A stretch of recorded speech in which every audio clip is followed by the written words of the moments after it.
What all up, of a Wiener sudden, Dad? let's start talking about personal shit. Boom. Let's go. Let's go. So my mother used to abuse me. No, I'm kidding. Yeah. You can talk about your own shit. No. So like, talk about the time we compared sizes on Zoom. oh man. Oh man, that was a good time.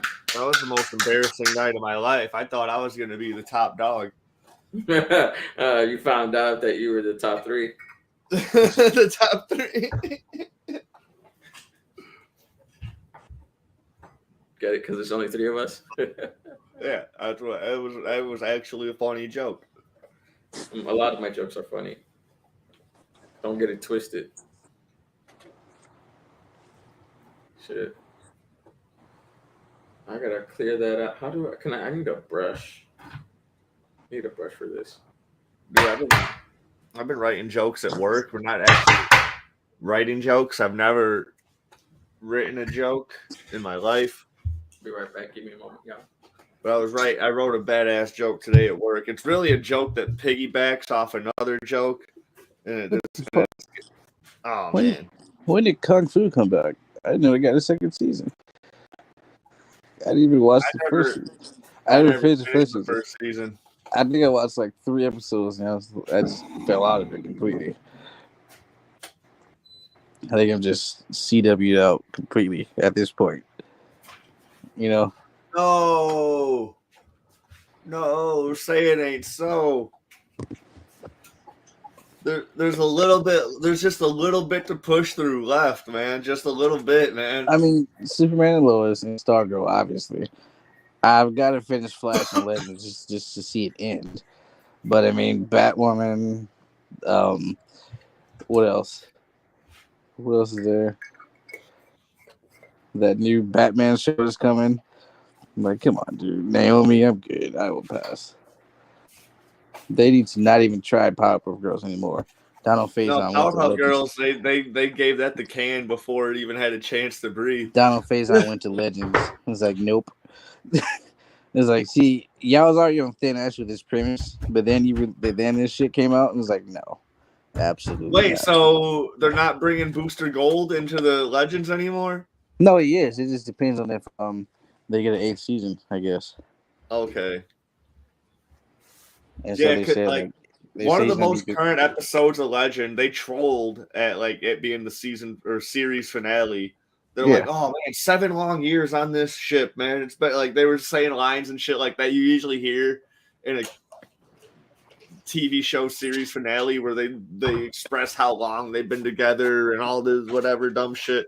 Even though Sarah's the only one that's been on the ship for 7 fucking years, everyone else. Well, I know like Nate is the OG character left. I'm back, y'all. I'm back, y'all. I know Nate is off the show now. I'm back, y'all. He stealed up a grand total of 8 times. What happened? What are we talking about?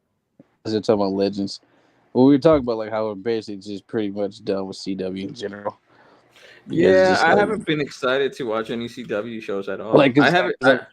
I noticed I had Kung Fu. And I was like, when did Kung Fu get a second season? It didn't just start. I was like, I want to keep watching that show. I was like, I just watched like 3 episodes of the first season, kind of tuned out. I might go back to it. It wasn't bad. It's just I don't have the CW structure. No, it wasn't bad. It just fell out of it for whatever reason. No, it holds the CW structure. Yeah. Like, so it's like very repetitive of everything they've done before. What CW does, dude, they'll hit you hard with a really cool first season of the fucking show. And then they'll fucking CW it. I'm like, why? Like, everybody was in love with Riverdale, and all of a sudden Riverdale is the worst fucking show ever, and even the cast hates it. The cast make fun of it all the fucking time. Hey, for me personally, I actually love Riverdale more and more the worse it gets.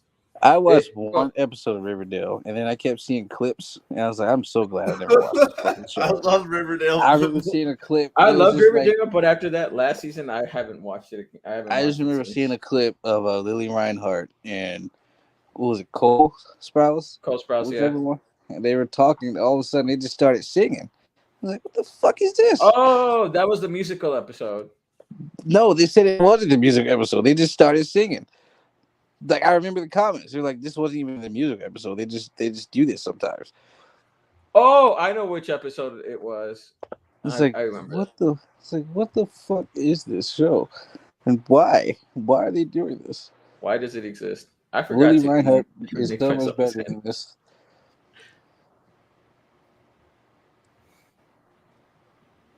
Yeah. CW is terrible. I'm gonna probably keep up with like Stargirl and Yeah, and like Superman and Stargirl, Lois. Superman, and Lois for Those aren't sure. CW shows. They're just on CW. So Yeah, those are like actually really good. So I'll keep up with those. I think I'm done. I'm I behind. know I Superman. said that I'm not going to be done with CW because of Legends, but I think I'm done with CW overall. Well, I'm gonna finish Flash and Legends just to see it end because I mean, come on, they're at the tail end. Might as well let it wrap up. But I think it's like after they did that lightsaber battle, I was like, Really, Grant, you're going to tell me bro. that? You're I was going to like, tell Grant, me that? You're like going to what? tell me that? What do you You're going mean? to watch it to the end? What do you mean? Your ass barely finished Arrow. I did finish Arrow. Barely. No, I didn't. I straight up watched it. You watched it, but you were like a season behind at one point. Nah, but It happens sometimes. No. After season 5, like I started, whatever happened, I just like, I started just watching it regularly, and I caught up. And I just started watching it again regularly. Oh, so you saw like where it started getting better again? I would say better, but well, season 5 was pretty dope. Season 6 was kind of 7 was decent. 8 was really good because Felicity was off. I was like, damn, these episodes are good. Why is that? Oh, Felicity's off the show. Oh, we haven't seen Felicity in a while. for like 6 episodes straight, Felicity wasn't there. That's what it was. Like, damn, this show is good again. But yeah, I mean, I watched it. I finished it. Because Trump made Arrow great again. I hate you so much. I hate myself for that joke, but it was funny. It was not funny. It was funny. You see how nobody's laughing? Supergirl got dumb as fuck towards the end. I was like, oh my god, what are you even doing in this season? I don't even know what's going on. Like, what are you? You're one of my favorite shows. I found it funny how like at season 3, everyone was like, it's getting political. And I'm like, it's been political since season 1. It's been political since the first episode. Yeah. Dude, yeah. He was killing people that were failing the city politically. No, talking about Supergirl, right? Supergirl? Oh, Supergirl was Supergirl was super political day one. Day one. I mean, off the premise is she's the first on the network TV, first female superhero on network. It was on CBS at the time. So off the premise alone, it's already something, you know. Mm-hmm. So I don't know why they're bitching about it. They're bitching because it's not the politics they like. That's why. I mean, if she's gonna fight for feminism, she should at least be showing her tits. I hate you so much. No, that's what like the Comicsgate people. I know.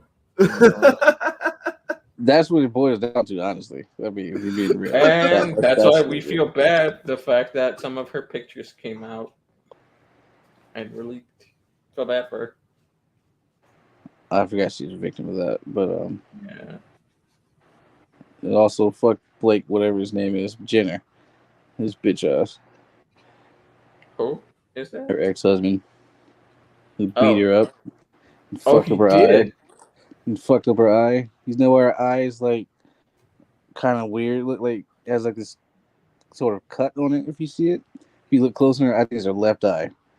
It's because he threw her down the stairs or something. Her eye hit the fucking table. Oh, yeah, have stitches and shit. She lied. It's like you can track it. Like she was on the talk show talking about it, and she said something about her phone slipped over. Dude, no, you do look at like the last. No, that was a lie. That was a lie she said. That was a lie she did. She tripped down the stairs, and her eye hit the table. That was a lie. That's what she said on I think it was Jimmy Kimmel or Jimmy Fallon, one of them. But then when she revealed, one of them fucking Jimmys. When she told about the whole abuse, she's like, what actually happened was he threw his phone at her fucking eye. straight up, and it just fucked up her retina and shit. Damn. And it was like right before I auditioned for Supergirl too. No wonder he hasn't been in anything at all. Yeah, she had a whole thing. She made a whole video. I didn't even know about it. I think I was like away from the internet at that time. It was like maybe like 3 years ago she revealed it.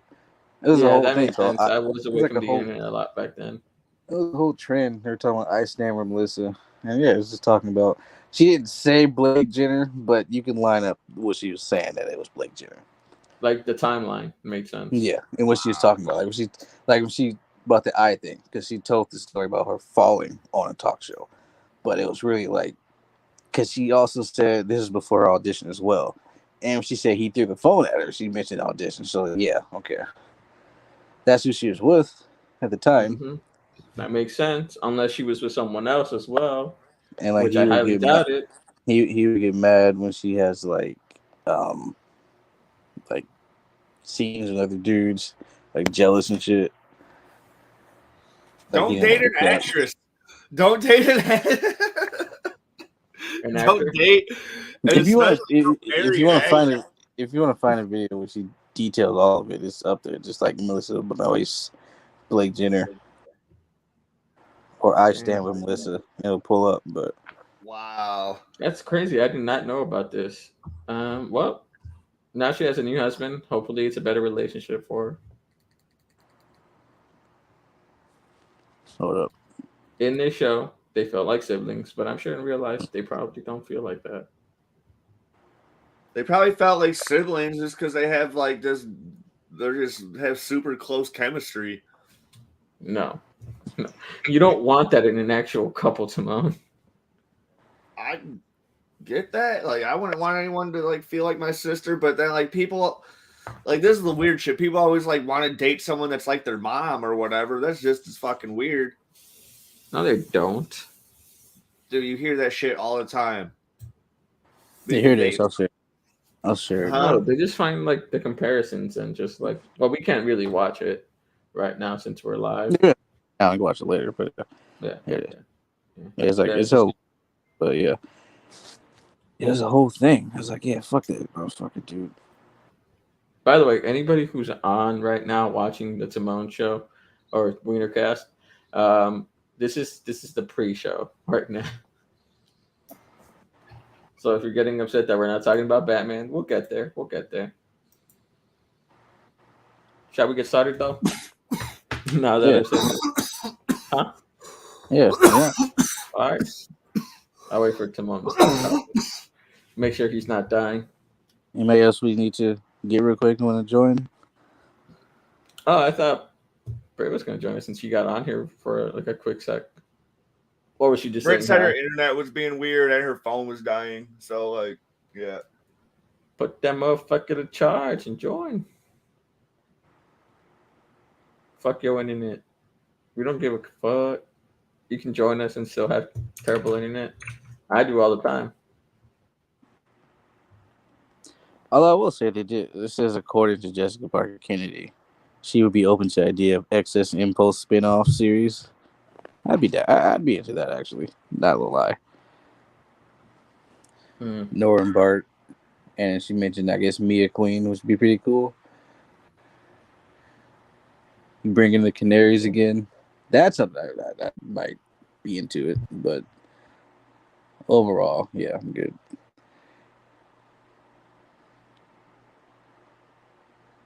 I'm glad they're giving characters like Bluebird a chance, though, because otherwise you were never going to see that.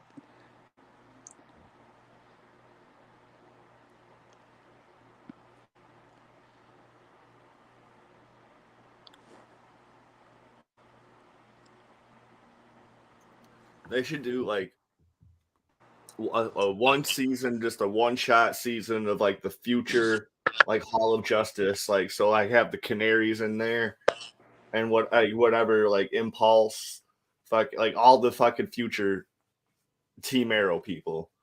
Fucking maybe find a way to like that's how they can finally put Static Shock or whatever in there, like. Oh, led by Wild Dog.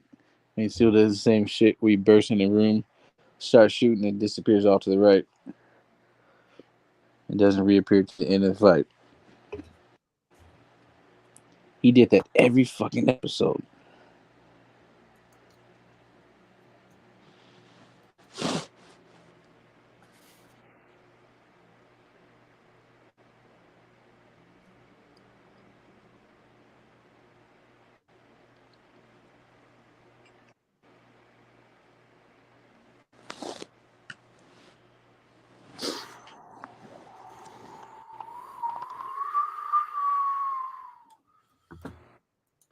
All right.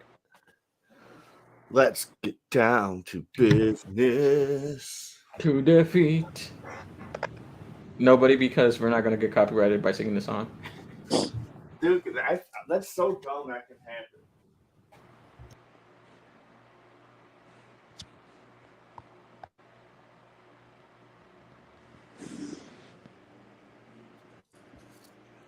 Dude, Free Guy was amazing. I actually really like that movie. Free Guy, I was just rewatching it right now. Free Guy was good. We saw that in theaters. It was good. Yeah, I was legit just rewatching it right now. That's crazy. I really like. Well, it was a commercial coming up, so Ryan Reynolds, so I thought about it, but I just really like that premise. It was honestly really good, and it had a great cast. So yeah, it was something simple, easy to digest, fun, and a great cast. So it's hard to go wrong. Yeah. And honestly, I would watch a game like that. That game seems way too good to be true, though. Like, you just do anything and just live.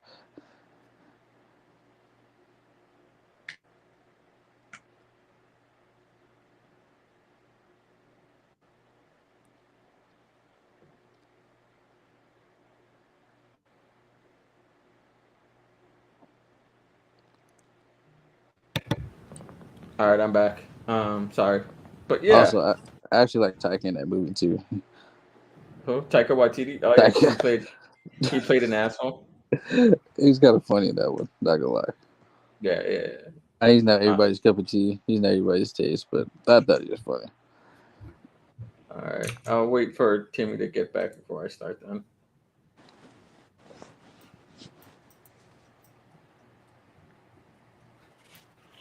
Fuck the internet. Yes. Fuck the internet. Fuck the internet. Yeah. Fuck the internet.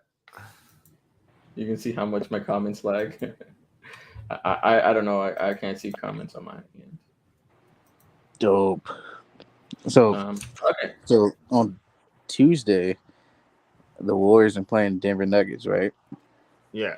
It was like a makeup game. It was like a makeup game because they had to reschedule it because of COVID earlier in the year, and Denver pulled some bullshit to make sure they had 8 available players, so they canceled it. So they squeezed this in at a weird time, and it's playing in Denver is difficult because the altitude and shit. Know that. Hold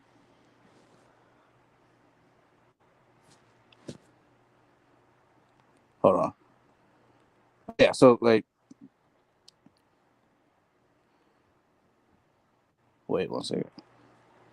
Yeah, so so they pulled some player. The coach didn't play Steph, he didn't play Clay, and some other guys, right? They didn't even send him out there to Denver because he had a game the very next night in LA. And so this is Monday, actually. So he sent him back to Oakland or San Francisco. And so this little girl she had a sign waiting for Steph Curry. And she's like, my family saved up their pennies for this game. And we want to see Steph Curry. And he wasn't there. So she was crying, straight up bawling her eyes out. I think it was her birthday. She was just really bawling her eyes out because Steph wasn't there. She really wanted to see him. But they had the PR guys talking to her, Warriors PR guy, and they got her some tickets for tonight's game because they're back in Denver tonight. And I guess Steph met her. And she's crying again. That shit's kind of dope. Let me know when we're ready. Wait, you're going fast again. What? He's going fast because he's setting up his Twitch and shit. No, my Twitch is I was just on it. It was already ready. I'm just waiting so we could be ready. Am I going fast though? No, I know when you're going fast and why, and you're not right now. For some reason, I don't know why when I switched to it's only when you're clicked off the StreamYard tab on something else. Yeah. Then you go fast. I don't know why, but pretty soon I'll be hardwired to the internet. So like, this weekend I'm moving the modem and router to where I keep my shit at. All right, yeah. Go ahead. Say what you were saying, Jake. No, I was just saying. Then we can start. He wasn't there for the game, and she was crying because she really wanted to see him. I guess her family was saving up for it. And the Warriors PR guy was talking to her, and they gave her tickets for tonight's game in Denver again because they're back in Denver. And so I guess Steph went up to her and was like talking to her. She was crying again. It's kind of wholesome. It's just wholesome content for the day. I like it. I like wholesome content. That usually has wholesome content. Still dope because everybody was sad as fuck. Like we was watching the pregame. That should be something. That should be something we add, dude. Like at least one of us throughout the week should find some wholesome content to just fucking share with the fucking. Yeah, I post like. I always do. I always post wholesome content. I post but like y'all puppy never videos watch all it. the time. Yeah, y'all never watch my wholesome content. I'm just saying that's something to us to address live. Is just talk about some wholesome content. Y'all never watch my puppy videos this year. I watch all your videos. What are you talking about? I just don't say nothing. Even the puppy ones? Yeah. I'm just fucking around. I mean, your puppy's cute. I wouldn't talk about that dog. I'm just saying random. Oh. That dog ain't a puppy. She's got gray hair. She's getting old as fuck now. She's an old dog. You had her for what, like 8 years already? Actually, her legs are getting fucked up. It's like they're giving out. You can tell. Like I've seen her try to if she runs too fast, she might give out and just kind of drag. Oh no! And I don't like her jumping. She still jumps from her fucking bed, my mom's bed, but she shouldn't. Is it like do you know why? I think it says like arthritis, so small dogs, you know. Mm-hmm. That's what the vet said. I think she's getting older, and I keep jumping down, and it's like you can tell her leg is kind of slanting. So I try to pick her up as much as I can to put her on the floor before she jumps. But yeah. Mm.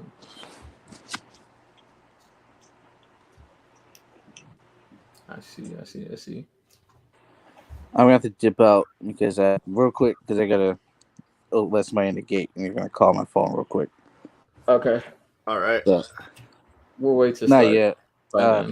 Yeah, I'll just refresh and I'll come back in when they call. Okay. I don't know. We should start that or not.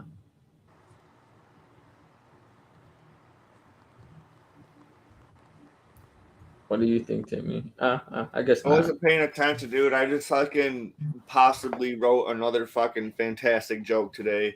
And that's 2 jokes in one day, dude. That's a fucking good day. Good day. It's a good day. Good day. What was the joke? I'll have to tell you about it when I'm not live. I'll tell you, Tell me your joke. Well, in the joke, I'm gonna tell the origin of how it happened, but I want to fucking work it out first. So it's got to be secret for now. Tell me a joke, you comedy monkey. I can tell you all sorts of jokes. Get canceled, I dare you. None of my jokes are cancelable because the one racist joke I tell about Asians, I double it back by just talking about how I'm white and I have to be racist by nature. And then I talk about we even love being racist towards other white people. This is something we do. And as long as you're not one of those white guys who feels compelled to tell minorities how they should and shouldn't feel about certain things. Oh no, because like I have You no shouldn't be idea. offended by this. It's just a He word. tells me no, Timon tells me all the time I should not be offended by shit.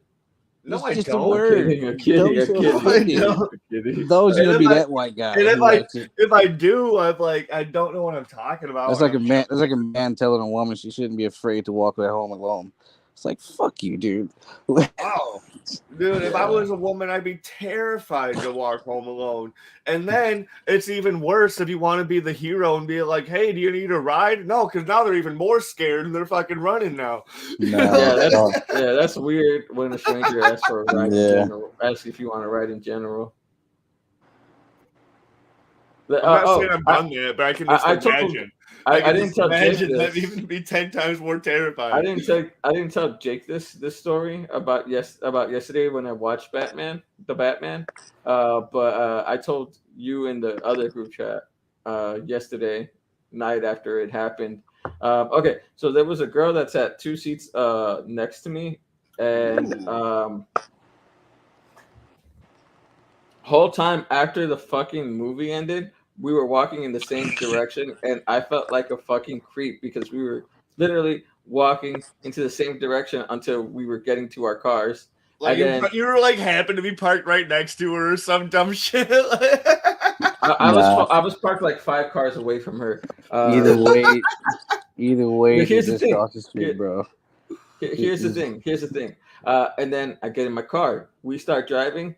I'm You're going the behind same her, way. going the same fucking way, and so I go 2 lanes away from her and speed the fuck up because I look like such a fucking creep right now. I'm like, what the fuck? Because literally, like, she got out of the theater before me, and she was already down at the bottom. I was still up, and the only reason I know that she was still down there is because basically when I'm um basically when I get down there, because we were waiting for the end credit, and uh y'all know what the end credit was, and so I was already We like didn't watch halfway the we down. didn't we She didn't already watch the left end down there credit, before so I me. don't know what the end credit was. Okay, fuck my story, I guess. All right, no, keep going. I'm just saying. I didn't. So she was already down there. She was watching the end credit from down there, and because I felt like it was already way too close to the end. There's probably not going to be a fucking end credit. Girl already left. I didn't want to go down as soon as she left, so I waited a little bit even far back then. This is And so as soon as I get down there, I was like halfway down there when we finally got the end credit, and so I was like, oh, that's it. And I stopped for a little bit. I went back down again, and she was like 5 feet in front of me, so she was like just down there watching the end credit. And then usually I don't co-pee when I'm watching a movie, so I usually hit the bathroom right after I see a movie. She's also going to the bathroom and 5 feet in front of me. And then so There's a after co-ed that, bathroom. no, there's like a women's and men's bathroom are right I'm across kidding. from I'm each other. kidding. I'm kidding. No, so like I'm literally 5 feet behind her, going to the fucking bathroom, and then so I use the bathroom. I just need to pee, so I'm in and out very fast. She got out before me, and then I was still 5 feet behind her, walking out of the fucking building. plot twist. She was following you. Maybe she wanted you. Yeah, that could Nah, dude. I would have stopped a long time ago. Like I just chilled on a bench for Yeah, like so 5 minutes I was at like least. 5 feet behind her, and then she stopped for a moment, and I was about to go around her, and I was like, finally, my chance to not look like a creep. And then she starts moving again, and I'm like, fuck. And now I'm like, now I'm like 2 or 3 feet away from her, and then like we're going down the fucking escalator now, and then. See, here's me, dude. Like, I'm in the fucking hurry when I'm out of the movies, dude. I want to get the fuck home. I'm rushing past this girl, dude. Fucking like, there's no me following her at all, dude. I'm rushing past this. I'm getting in my car. I see. I walk to my own pace. I don't give a fuck. Oh man, I'm not in a rush like you are. So like, I feel you on that. I feel you so on like, that. so like, then we're walking out of the building. I go to the doors, the doors like further away from her, and then I pass her as we're getting out because she fucked up and she tried to push the door open when it's a pull. and so I was able to pass her, go through the other door because of that. So, and then like that's when I was ahead of her, and then I went to my car, took out my keys and all that, and then our cars were like 5 away from each other. So you planned this, dude. You're like that dude from You. Like I didn't plan this. I didn't plan this. You've been stalking this bitch for weeks. No. Bro, I was trying to not look like a creep by like staying up at the top for the end credit when she fucking left. I thought she was gone. It's strange that you probably looked even more of a creep doing that. Probably standing there like the fucking Pink Panther in a trench coat. That meme, just watching her. That's why I felt like a creep, because like she was literally all the way at the bottom and I was at the top. I couldn't even see her because the rail was in the way. So like I didn't even know that she was in there until I got down to the bottom, and I was like, "Oh shit, she's still was there." it nighttime? Was it nighttime? Yeah, it was at night. It was worse. Dude. It was at night. Come on. We got because the movie ended at 10:50 something because it started at 7:30. So like it was pretty much 11 o'clock by the time we were done. So just imagine doing all that shit and a guy is around 3 to 8 feet behind you. Bad.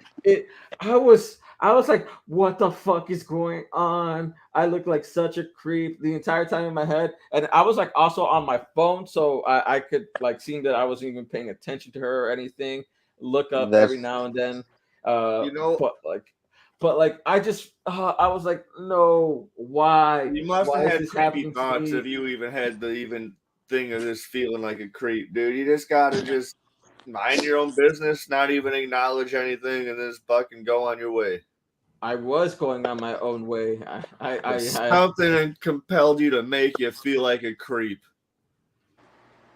Because the person that I kept being behind the person that I was next to, 2 seats next to, that's why I felt like a creep. I was aware of my surroundings. And I know shitty men that would move in that way.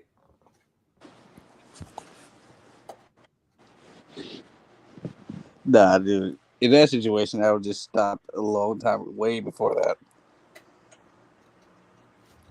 But the bathroom thing is like, it was fucking. The bathroom thing was crazy because like, how the fuck did we get out in the bathroom? Like, at the same time. I think like we probably got out like 10, 15 seconds from each other with how far away she was from me. And I'm like, what the fuck? I mean, dudes usually in and out, dude. So it's like, damn. And she was up before me. I was fast as fuck too. I like. Maybe she just washed her hands. Washed my hands and then got out. She probably just wanted to wash her hands. Yeah, I would have just stopped. I'd be like, I just sat there like on the bench for a bit, like at least 5 minutes. Because I mean, that's. I'm gonna throw this. I'm gonna throw one wholesome thing out there. That's the least if you do happen chance upon this same person again, in like any sort of random encounter, Riot Fest or whatever fucking thing you do, that's the universe telling you that you were meant to. No, that's the universe. Person in some sort of way. That's the universe telling her that, oh shit, he was trying to do something to me. No, because that would be no. I wasn't trying to hit on this girl or anything. That's what I'm saying. That's what I'm saying. I know you're not. I know. We both know you're not that type of person. Your listeners know, but she doesn't. Hopefully know you're not that type of person. But she doesn't know.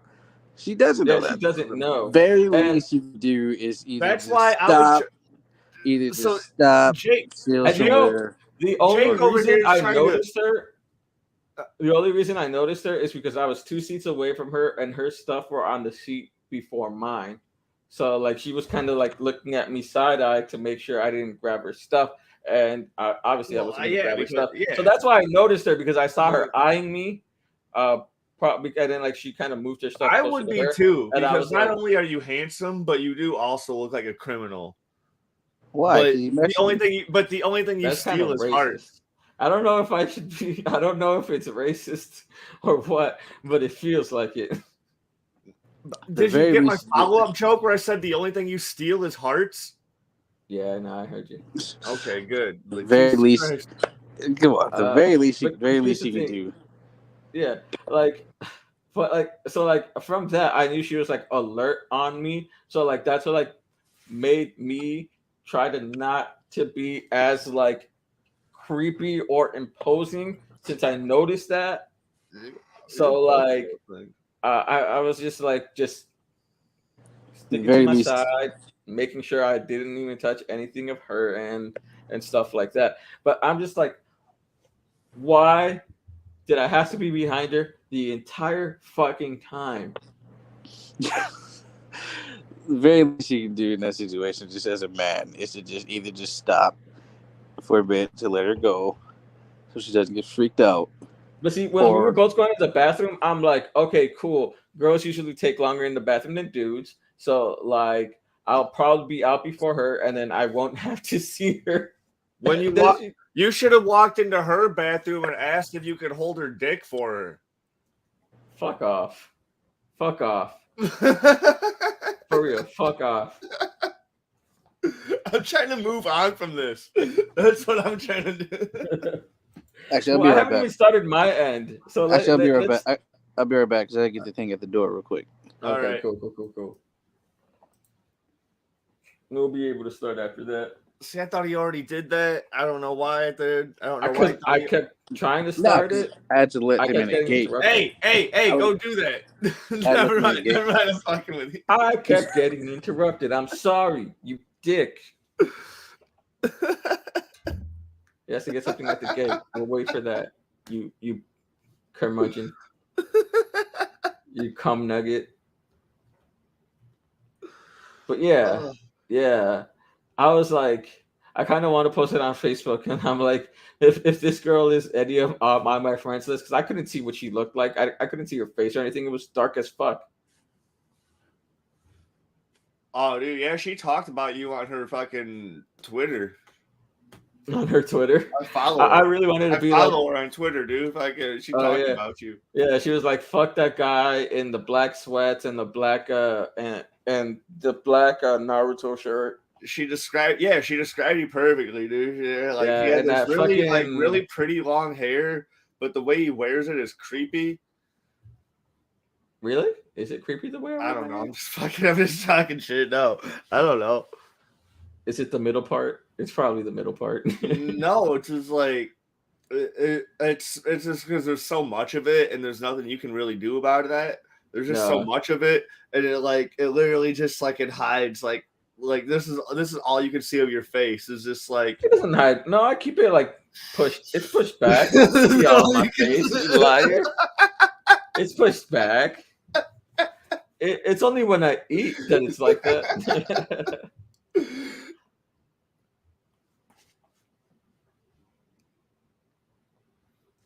I get hair in my food all the time.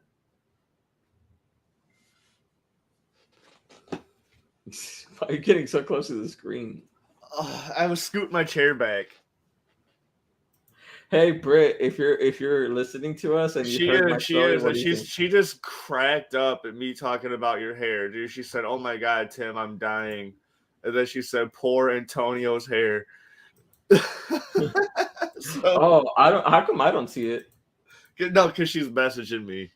Oh, what you say about That's my the show? only thing I'm sharing. Because like, there's other things that like she's talking to me about the show. Okay.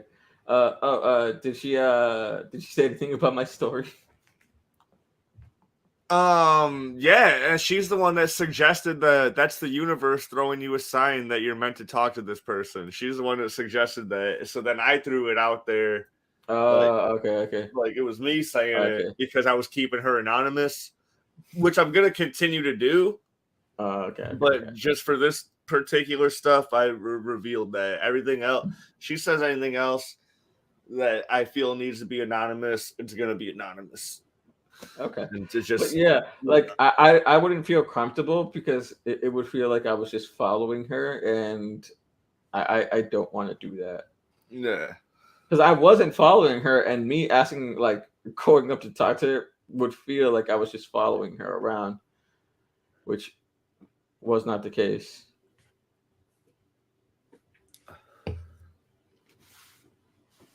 I just went to enjoy a movie. That's why I said, like, if you fucking like come across this random person again, like whatever random, like whatever thing you do, Bro, I don't even know what she looks like. I couldn't see her face. You couldn't see her face. Well, then I she'll couldn't see really you. see her face. She'll like, see you. She'll be like, "Hey, I saw you at Batman." Like Buy I me a could barely drink. make her out. Like what I could make out, it's like, oh, she could be pretty, but I don't know because like all I got was a glance of what she looked like because it was dark as fuck in the theater. Yeah, true. And you're not trying to glance at some random gal. You're trying to you're trying to do your best to not glance. You're like, only movie. Yeah. Although I caught some glances in my direction. See, then you should know what she looks like, kind of. No, because like it was like off the peripheral. And I only noticed like also because like the more like, I hear this story, the more it's like this sounds even just like made up. Like, why even making up a story of you being a potential creep? I'm not making up a story. That's why. It's too silly to make up. Exactly, because it's real. It happened to me in real life, in real time. But like I said, I think the glances were because her stuff were right next to me, so she was probably just checking it.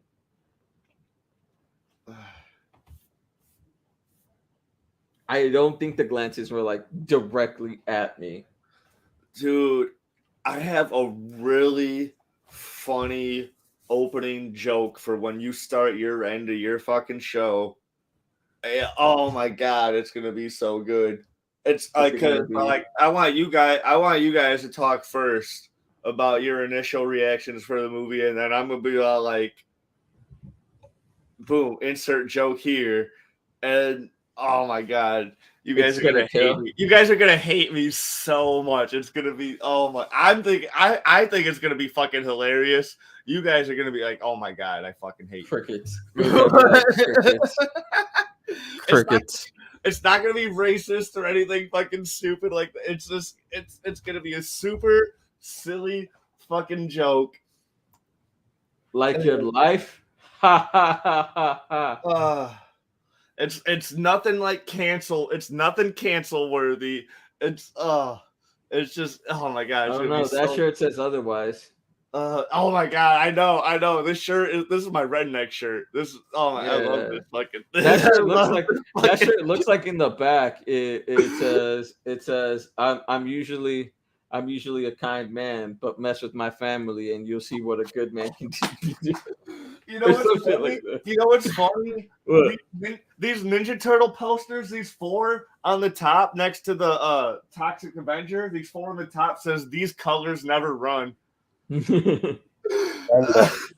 That is a very common redneck quote. I'm back. Nice. Welcome back, Jake. All right, we're ready to get started, y'all? Yes. Ready for this? Oh, you should message Nick saying that we're starting late as fuck, so if he wants to join, he can. Oh, dude, he's all good. He said he'd be down. If I told him like if we're still going, just click on this link and there. Okay.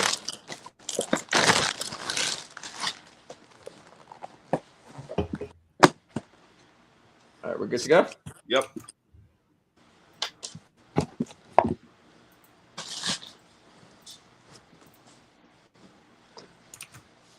Hey guys, welcome back to another episode of Super Talks. Today, we're going to be talking about the Batman. With me today is my co-host Jake. What's going on? Also, my other co-host Timon Weiner. Hi.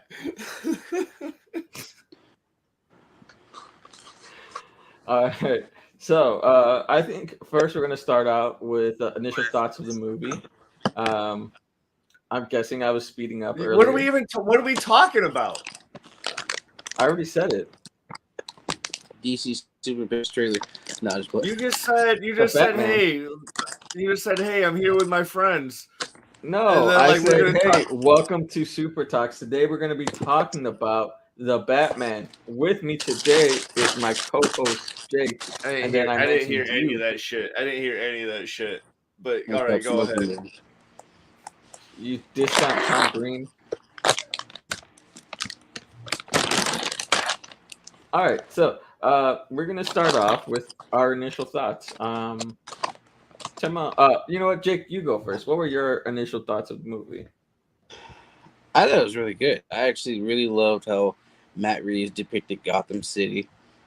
It's like how they opened it. You can just see the sheer terror that Batman just brings to criminals. You know, it was just year 2, and he's still kind of like that in like that mythological thing, and it's like spooked as fuck. So they played on like a lot of those horror elements that was done really well. So I loved it. I just really loved it. I just really liked that universe and how they did it. I loved how he's Batman for like 90% of the movie. You know, he wasn't just sitting on a computer half the time and shit. Yeah.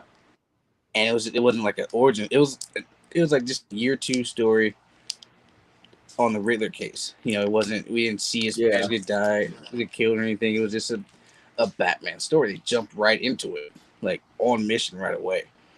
Like how a sequel would open, you know, just right into it. I love that about it, and I love the different things they pulled from, like Long Halloween, Hush, these different stories. So yeah, that was really good. All right, cool. All right, I'll go with my initial thoughts since before we started, Timmy said he wanted to go last. So my initial thoughts were similar to Jake. I thought it was a wonderful story. Like I said, I loved it. We got a detective Batman, actually, for once. Yeah. So I really enjoyed the story. Initially, I was like, okay, he's a decent fighter, better than Christian Bale, so I'm cool with that. But it's not to the level of Ben Affleck Batman. So I was like, but it's year 2 Batman, so like he's still getting used to things, and like you can tell like that this is not a final suit for him.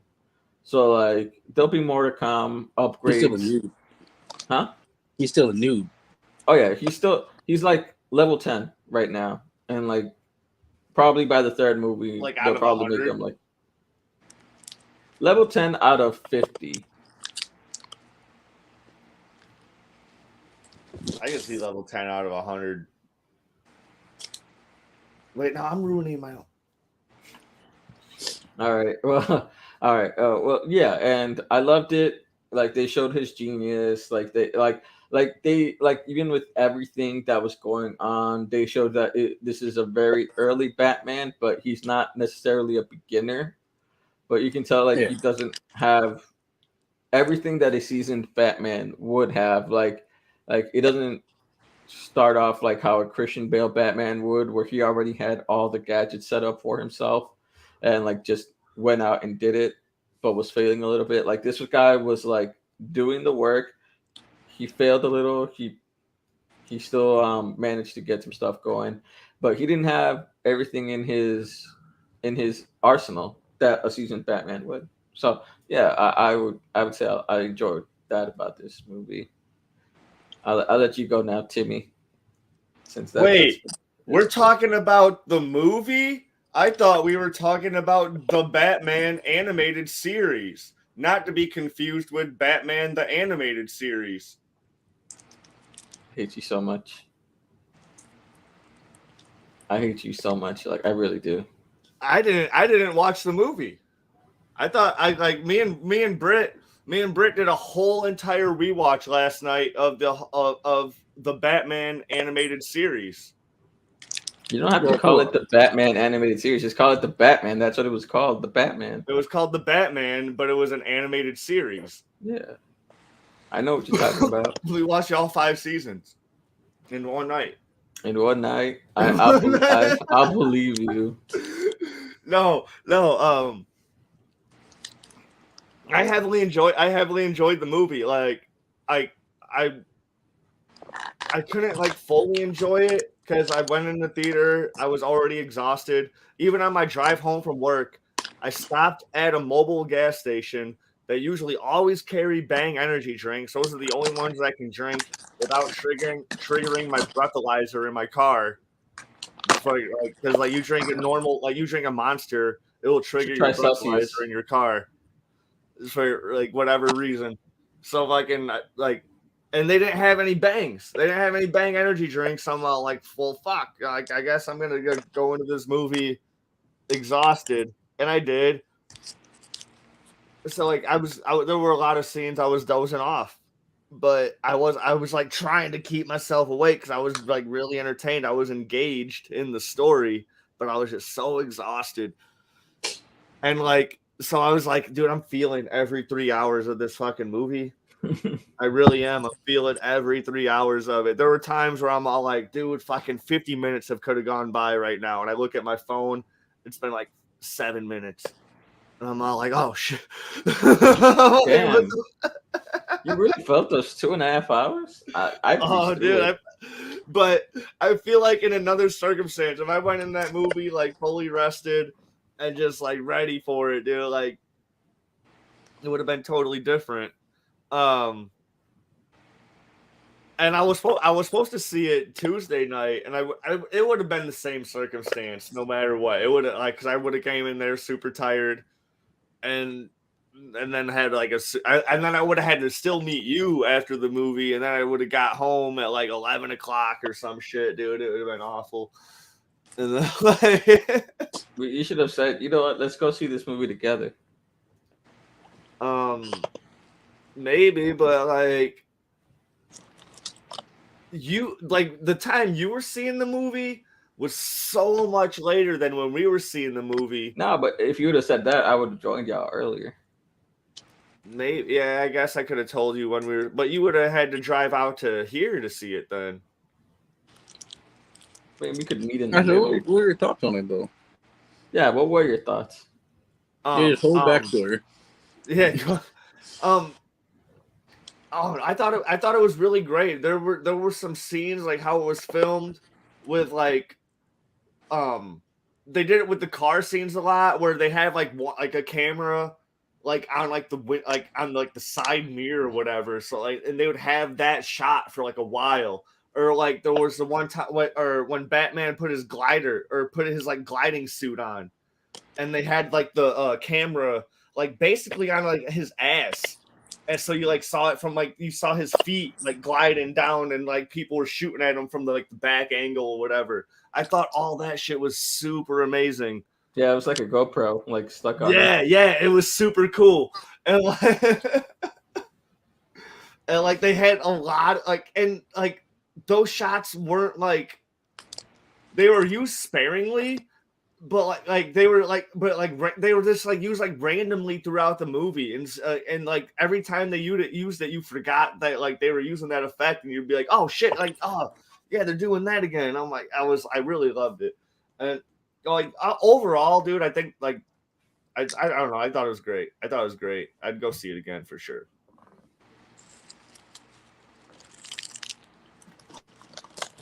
Nice. Well, normally I go through the movies, but I would say like why not give y'all a chance? Oh, I can't speak right now. You don't have to detail. We just talk about it. Yeah. Why? What did it say? Why am I hard? No, that's what the comment said. This movie is so damn great. Yeah, it was really good. Honestly, one of my favorite scenes for this movie is Timon mentioned it earlier, which was the gliding scene, where like he starts gliding and he doesn't time like his glide correctly, like under the bridge, so he ends up like just fucking up and hitting the ground hard as shit and rolling out of it and limping away from the situation. And I think that's just a great showing that this is in a year 2 Batman, and so he's not he's not like well versed in everything that a Batman would do because he's just still starting out. Like his and he was first scared year, at first too. yeah, Like before he jumped, he was like, "Oh, yeah." He's like, "Oh shit!"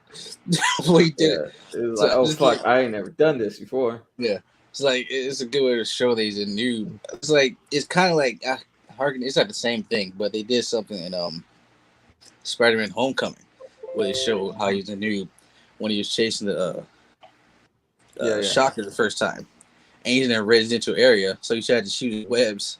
So there's nothing around. There's nowhere to shoot his webs. So it's like that whole scene was like such a good way to show how much of a noob he still is, because year 10 Spider-Man can get through that hella quick, but that's one of my favorite things about this movie is Batman was just constantly fucking up, like throughout the whole movie. Constantly. He's just fucking shit. Like he's just like sloppily doing shit.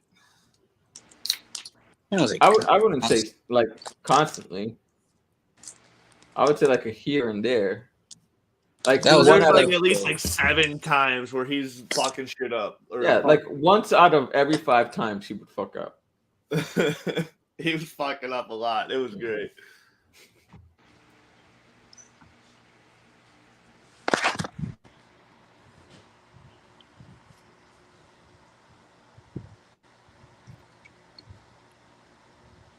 Batman's theme did like we were saying that a lot in the movie, how Batman's theme sounded a lot like Vader's Imperial March. Like it did sound fairly similar, especially with like. Go on. Especially with like those combat boots, like the way you could hear them, like just like you could hear them like stomp on the ground and it was intimidating as fuck. I was like, oh shit. Like the moment he stepped out of the shadows, like when he was gonna fight those group of guys, it's like, oh shit, he is scary as fuck. Yeah, that's what I'm saying. They played those horror elements and just the terror he might instill already, because people obviously know who he is, kind of, but it's like he's still kind of a myth. And so, what was that criminal looked at the thing in the sky? He's like, oh shit, I love how I love how. And I think that dialogue was like ripped straight from the comics as well. Was that like year 1? I think so. I don't remember. I didn't remember hell long. Me neither. Hell long, but so they really did play up that just terrifying image that he's instilling fear into his criminals, and it's just And I love that little narration that he gave himself, where it's like, they think I hide in the shadows, but I am the shadows. And then you see him pop out. And I'm like, fuck. If I were doing some fuck shit and then this dude comes out, I'm shitting myself. Like, damn, like it's like those memes, like, damn, what if I did just buy This is one of the things that pissed me off about the movie was when he's doing the whole like voiceover or like narration, and I'm all like, when did Batman become Rorschach?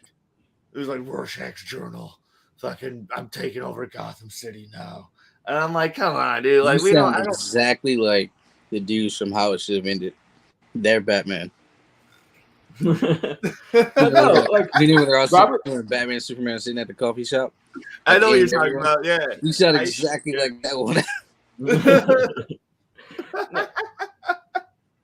No, but I thought his voice was good. It wasn't. I thought his voice was good too, but like it wasn't as strong. Like, sounded a lot like Rorschach too, and it just sounded like The Watchmen. It sounded like I was watching The Watchmen. See, his voice, I find it more believable than like Christian Bale and even Ben Affleck. Yeah. Well, Christian Bale was just like much. He had Christian Bale was just basically. Yeah, Christian Bale overdid it. Ben Affleck used the modulator. I know he had to drink a lot of tea while filming that, because that was just like fuck. Ben Affleck was all right, but he used mostly a modulator, so he didn't really change his voice. Like the modulator did it for him. Yeah. The presence just seemed more natural. I'm sure if Ben Affleck had to, he could change it into a way like he wouldn't make it growly, but he could boost his diaphragm a little bit more to where be more of a be more of a like boost his bass up a little bit more. Get it from the diaphragm. Yeah, sound like Kevin Conroy, where he's like, "I am justice." Yeah. Exactly. Yeah, so they did well with that. I love his Batman voice. Yeah, I thought his I think so far he has the best Batman voice from a live action. The detective skills were great. The suit looked great for a year two Batman. It wasn't like the final design like how in most Batman movies, where that suit is basically what you get. Like you can tell this is a prototype suit. Yeah, he'll have a different one by the next one. Yeah, But yeah. Like he didn't even have batarangs, except for like the one on his chest. he didn't have any weapons, did he? He did. He had the grappling hook. He had the taser thing. Dude, he was using gadgets galore, dude. There were like specific scenes where like he was reaching into his belt, like he had gadgets galore. He didn't have gadgets galore. He had like 4 gadgets: the grappling hook, the bomb, the taser thing, and what was the other one? The other Those one hands. was his hands. His hands, yes, his hands were the gadgets. Oh yeah, the other one was the chest piece that would come off. He would use it to cut shit. He still didn't have batarangs or anything. And then like what else was? All right, so technically 5 weapons if we include like the thing that he used to glide. But like that was cool. And I already mentioned the bomb. Yeah, that was cool. Like but yeah, like you could tell it was so like fresh, like to see this type of Batman. I liked how they took a lot I think this movie did take a lot of notes from the Nolan stuff with at least with Batman Begins, nothing after that, like where we got more of like the inner workings of what's going on in Gotham City, where like we had a lot of scenes with like Gordon doing his thing, and I love their dynamic, actually. I think they might be my favorite Batman Gordon duo. Yeah, for sure. Like, maybe I could co-sign that. I could totally co-sign that. Like I like Gary Oldman. Gary Oldman's a great actor. I love that dude. Yeah, I really like him as Gordon. But I think as soon as they cast Jeffrey Wright, I was like, oh, that's fucking perfect. Dude, as soon as they got the analysis, it was like, yes. And like he's still kind of like a newbie Gordon. Like nobody like respects he's not commissioner him. yet. He's not commissioner yet. Like nobody respects him, dude. Like he's getting shafted. Like everybody what's up with that one cop? There's this one cop that was pissing me off. He sounds like this. With everything he says. He's like, are you really gonna trust a Batman to solve Bullock at first, but it wasn't. Who? It was one of his partners. It was his Bullock. Yeah, it was one of his ex-partners. Dude, that dude was just pissing me off. Like, I was sitting there in the theater, and I'm just all like, what the fuck is up with this guy? Fucking Brittany's all like, what are you saying? I'm like, I'm just making fun of this guy's fucking voice. You know, like this because he was pissing me off. I was like, who cast this guy? I think I think it was just because he's a corrupt cop, and so he's automatically not gonna like the Batman because he's getting into their business. No, just the way he sounds. I'm all like, it was just irritating too. It was like nails on a chalkboard to me, dude. It was like, oh, I don't know. Yeah. Nah, it's all right. I didn't find it annoying. But you know what I liked about this one is that they made like the Christopher Nolan Batman. They made it a Chicago type of Gotham. While this one shit looks like Chicago as fuck, bro. Especially during that chase scene. Yeah. Oh, right, you're talking about the Christopher Nolan, right? Though. It's funny. No, I'm talking about this movie. This movie looks Chicago as fuck. No, this movie looked New York as fuck. This movie was New York as fuck. I don't know what you're talking about. I don't know what you saw, but that shit looked like New York. Are you kidding me? The Gotham Square Garden. That was New York, but there was some like the chase scene in this movie. This was New York all throughout. I've never been to New York. I don't know entirely what it looks like besides in movies. Well, there you go. But all right, Yeah, this was New York as fuck. Even from like the bridge scenes and all that shit, like the I'll, wide bridge I'll give scene you of one. Gotham, you I'll can give tell you that one. was like New York as fuck. So like I like how they try to separate from the other one. I would have preferred like a Chicago type of New York because I mean Chicago A type of Chicago Gotham. type of New York, baby. Get the fuck out That'd of be a here. fucking paradise. A Chicago type of what am I trying to say, of Gotham, because like I feel like Chicago looks the most like Gotham out of all the fucking cities. Yeah, for sure. Or like even parts of Detroit could look like Gotham. Yeah. I think New York is a little too lively in my opinion, but I liked how like they made that little separation from the other Gotham cities that we've seen. Like even like fucking Ben Affleck's Gotham didn't even look like either of these two Gothams. I feel like Gotham is an East Coast city, but it does just look and feel more like Chicago. You know what I'm saying? Like it's like a New York City, but it feel like closer to New York, but it feels more like Chicago. Because I feel like I feel like its coast is not on a fucking lake, but it's on a fucking ocean. Yeah, I feel like it's based off both. And no one has been able to capture like that. But maybe we will get that in the next movies. Well, in this movie, apparently Gotham is surrounded by a whole body of fucking water. It's an island. In this fucking movie, Gotham's an island, and they fucking crashed the fucking. Yeah, because it's a lot of this was filmed in New York. They bust the dams and the whole fucking city floods. We'll get to that later. I loved how it began with we already talked about how it began with Batman, but I loved how it began. No, how it really began. I thought I wasn't sure like where the time setting was in the beginning because we have the dude watching whoever with binoculars. I'm all like, is this some sort of weird flashback? Is this taking place right now? Is it like, but then like you hear the news or like, oh, we have a vigilante. I'm like, all right, this is taking place right now. So then I'm like, who's this character that we're watching? His son just became a ninja and assassinated him, and now he's back to life magically. Yeah, I'm kidding, but that was the guy that that's what I was about to say, and that's how it started with the Riddler, because that was the Riddler watching them. Yeah, that was the Riddler. He has that whole breathing thing. Yeah. Like,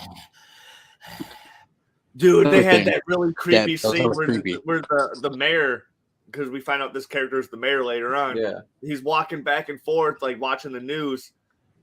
And the Riddler's right behind him. Nothing behind him. But then, like, the lightning flashes, whatever, then all of a sudden the Riddler's there. And I'm all like, yeah, dude, we're getting some good horror shit in this. And the Riddler's just behind him. And I love how they're making the Riddler, like, fresh as well. Yeah, he's so awkward. He's so awkward. And when he tries to take down, like, the mayor, like, you can see he fucks up. Because, like, this is one of his first kills. I think it was, I think it might have been his first or like his top whatever, you know. Like top 3 kills of all time. Like that was his top 3 first kills. Yeah. Like his first 3 kills. Like one of his first 3 kills. Because literally you could see him like when he's about to aim at him, he aims down, he knocks him out, but he also drops the weapon and slips on top of him. So like you can tell how fresh the Riddler is and how physically unimposing he is, but he's just so smart and able to just like to be crafty where he's able to sneak up on the mayor in his own house and kill him like that, even though it was very sloppily done. Yeah. So I thought that was a cool thing that they did there. It was basically just kind of like he knew like he's doing this because like he thought he was helping Batman, so he obviously I just saw him doing that, and I decided to do like join him in his own way. So he's obviously just as much of a noob as he is. Yeah. more so than Batman, honestly. Yeah. I mean, Riddler's not really a fighter anyway, so yeah. I don't So know I how loved it. much he gets his hands dirty himself, but I mean, he I didn't don't think here. so. I So. think he I just like. really loved how they establish how like henchmen work in this. Oh yeah. In this universe, like because in the third act we have all the Riddler henchmen fucking coming in that like follow his cause or whatever, and like I was all like, dude, I can get behind how henchmen work in this fucking universe, dude. Like I can get that, dude. Even Penguin's henchman, he had the Trigger Twins at the door. Mm-hmm. Yeah. Oh yeah. Who the fuck that did was you funny. see the Trigger Twins in the movie? No one. That was funny. It was funny when you finally get that it's them. I got it that it was them the second time. Dude, I had to. They made for a good gag. When they first introduced Penguin into the movie or like show him or whatever, I was all like, "Hey, Britt, would you believe that's Colin Farrell?" She's like, "No fucking way." And then she kept asking, like, "Are you sure that's Colin Farrell?" I'm like, "Dude, 100%. That's Colin Farrell as the fucking Penguin." Like, dude's completely unrecognizable. Oh yeah, I didn't believe that was him. Like I kept looking, I was like, "Damn, that looks nothing like Colin Farrell." Damn, they did a good Somebody job. get a fucking Oscar for that shit because that was just like, God damn. Yeah, whoever did the makeup. There is legitimately there is an actor somewhere in Hollywood that looks like that they could have cast, but no, they got Colin Farrell in prosthetic. I mean, I think what it is that they're going to keep using the Penguin because the Penguin technically didn't go to jail. He has a show coming out. He's good. Penguin's good. He has a show. The Penguin's good. And they probably want Colin Farrell because they're probably going to make the Penguin very active, and they would probably want someone who is as physically fit as Colin Farrell to do those things. They're doing a Penguin show, so yeah. They are. They're doing a bunch of shows. They're doing this. They're doing a bunch of shows based off this movie. Then they're doing the Batman sequel. It was originally going to be a GCPD show, but it morphed into an Arkham show. So that's gonna be pretty dope. Yeah, they can do like Hugo Strange and Arkham. It feels like the GCPD show is what Gotham was originally supposed to be, but they're just gonna do it better. You know, like I feel like they should do the Question as like the protagonist in it, the main protagonist in this. That'd be cool. That'd be cool as fuck. That'd be dope as fuck. I mean, I'm talking about Montoya though. For this one, the other one can be like something else. Okay. Because he's part of the GCPD anyway. The other one wasn't, was he? I don't remember. Well, either way, the Question would be a good way. Either one. I just said Montoya because he's part of the GCPD, and I doubt they're going to be going back to that Rosie Perez one. Let's be real. They're asking all that stuff. Unfortunately, because Warner Brothers are dicks, but that they be. That's a whole other conversation. Like, just bring Henry Cavill over to do Union Jack. Fuck it, they're not going back to Superman. At least his.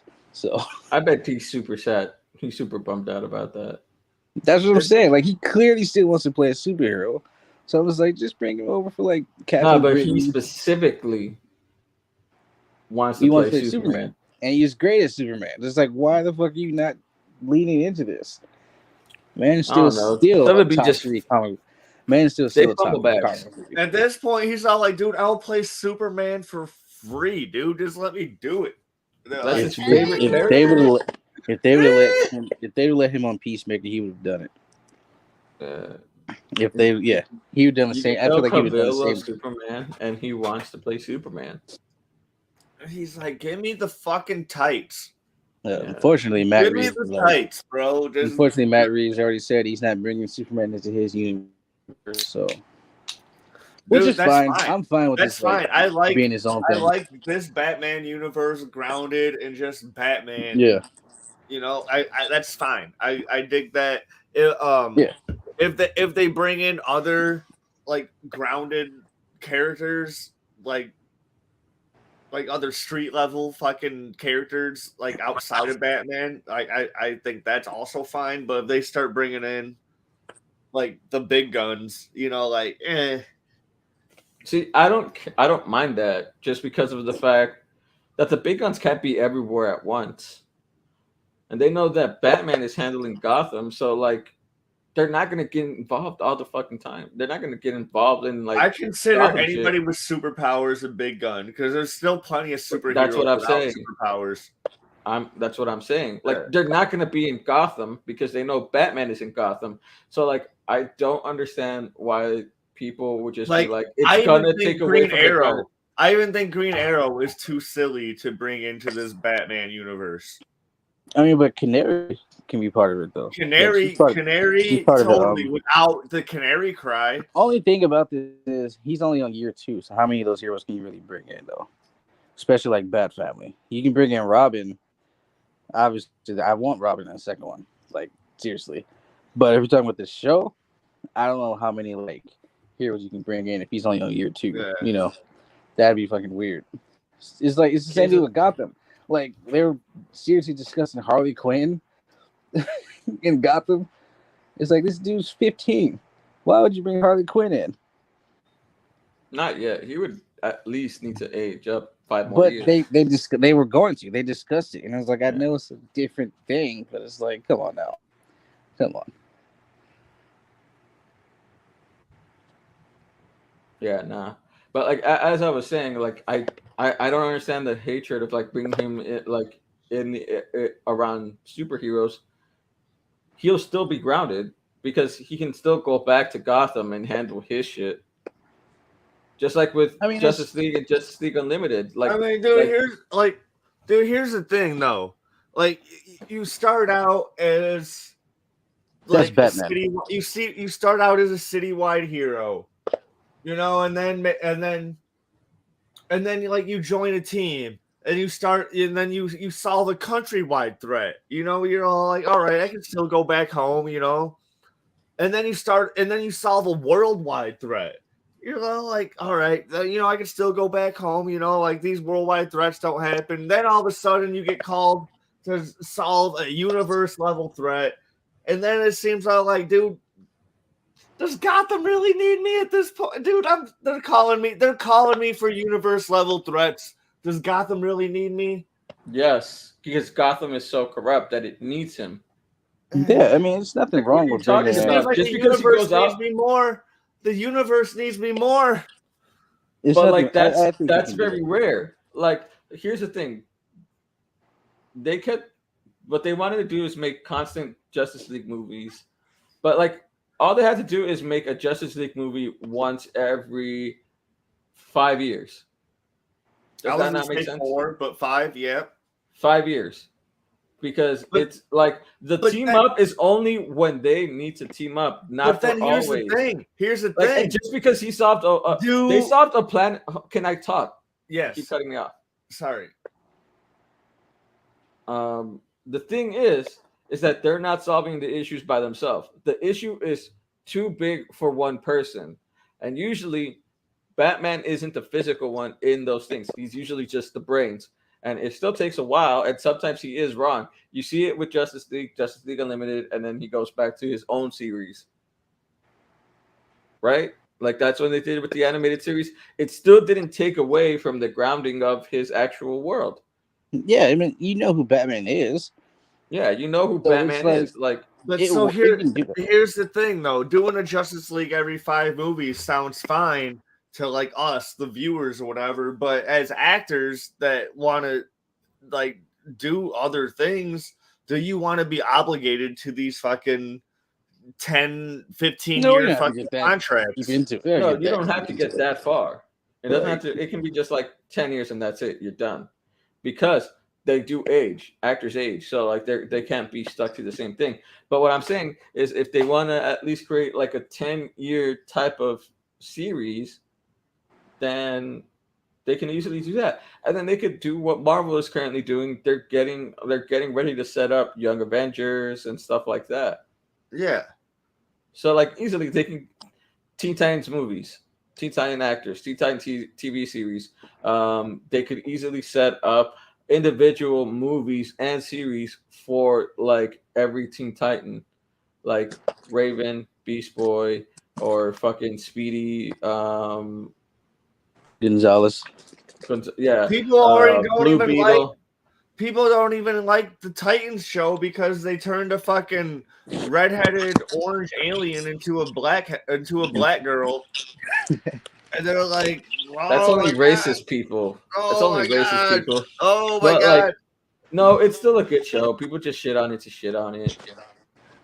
I mean, it's not like the It's a best show decent ever, show. It's but not, but it's a decent. decent show. It's decent. It's good enough. People Like, watch a lot worse than that. oh, for sure. Religiously. Oh, for sure. So Yeah. like, come on.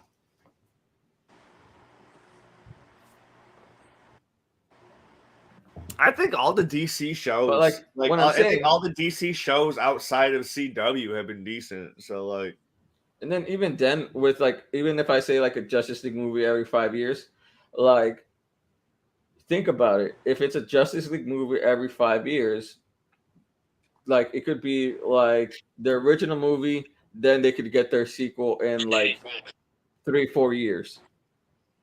Like each one of them, because they'll have individual movies of every Justice League member, so like they won't have to all be together all at once. It doesn't have to be consistently Marvel, and then every actor can do something else every other year. They're not working on a project. Does that not make sense? I feel you. I feel They you. won't get like they won't get tired of the work like how people working for Marvel are, because they literally make a movie every 2 years. Well, dude, that's the thing about Disney, dude. Like Disney does not give a fuck about anybody. And Exactly. I think everybody knows that, but people still sign on because they want to do specific roles that like they just want to do these fucking roles. But then once you sign on to Disney, especially now, since they fucking got rid of that whole contract thing, and now they're like, we'll call you when we need you type shit. That's like some mafia level fucking like The mouse don't play. dude, like that's some fucked up shit. The mouse pays a lot. That's why they do it. The mouse just pays. That's what it is. Dude. Oh my god. Yeah. And I'm glad Warner Brothers isn't doing that, but Warner Brothers needs some motherfucking structure with what they're trying to do. Cause like I've been saying for goddamn years now, these motherfucking movies that are connected to the Snyderverse are never coming out. They're coming out. They're just gonna change because of Flashpoint. No. Yes. Because as Dalen told us either this morning or yesterday, that they're all getting delayed. And then so Shazam got brought They pushed up Shazam. No, yeah, they brought it. They pushed up Shazam to December. Yeah. So Shazam got pushed up. So Shazam got pushed up, which is fine. They only got delayed. They didn't get Shazam already like Shazam is fine, but Black Adam. This movie's been being made for fucking like 10,000 years. For as long as Rita's been under fucking that capsule. Why are you gonna bring up a Mighty Morphin fucking reference? That's how long this movie's been being made. And they're all like, dude, no, it's coming out. Dude, we even got a trailer now. Like, we got a fucking trailer. I'm like, and then Dalen tells us yesterday. Dalen tells us yesterday. It's like, oh, it's being delayed till October now. I know it's gonna come out in October. It's gonna come out. No, dude, no, because come fucking August, August 8th, exactly, in August fucking 8th, fucking Black Adam delayed until December, right? Of 2023. Of 2023. No, not 2023. Still 2022. But then, so not even a month later from August, it'll be September fucking like 15th. September 15th, the fucking Black Adam delayed until fucking March. Basically, when I'm at Riot Fest, I'll find this out. And then fucking I'll be Flash at Riot get pushed Fest, back. and then I get the news. Fucking Flash to get pushed back again. 2026. I remember people were pissed off because he had commitments to Fantastic Beasts. And it's like, well, he can film three of those. He can film like 3 of those movies before Flash. Yeah. Dude, like, it's like, I didn't bro, even what know are there you was doing? a new one coming out until I saw the Batman. I was like, is this the Crimes of Grindelwald? Did that never come out? And I'm like, oh no, it's the Secrets of Dumbledore. I'm like, what the fuck is this shit? You can film about 3 of those before the fucking Flash comes out. I was like, damn. You know what I'm really upset is that this was supposed to be Ben Affleck's movie, The Batman. It was. Oh man, I think it's supposed to take place in he wrote Gotham. I mean, Arkham Asylum. Matt Reeves, him and Matt Reeves wrote the original script.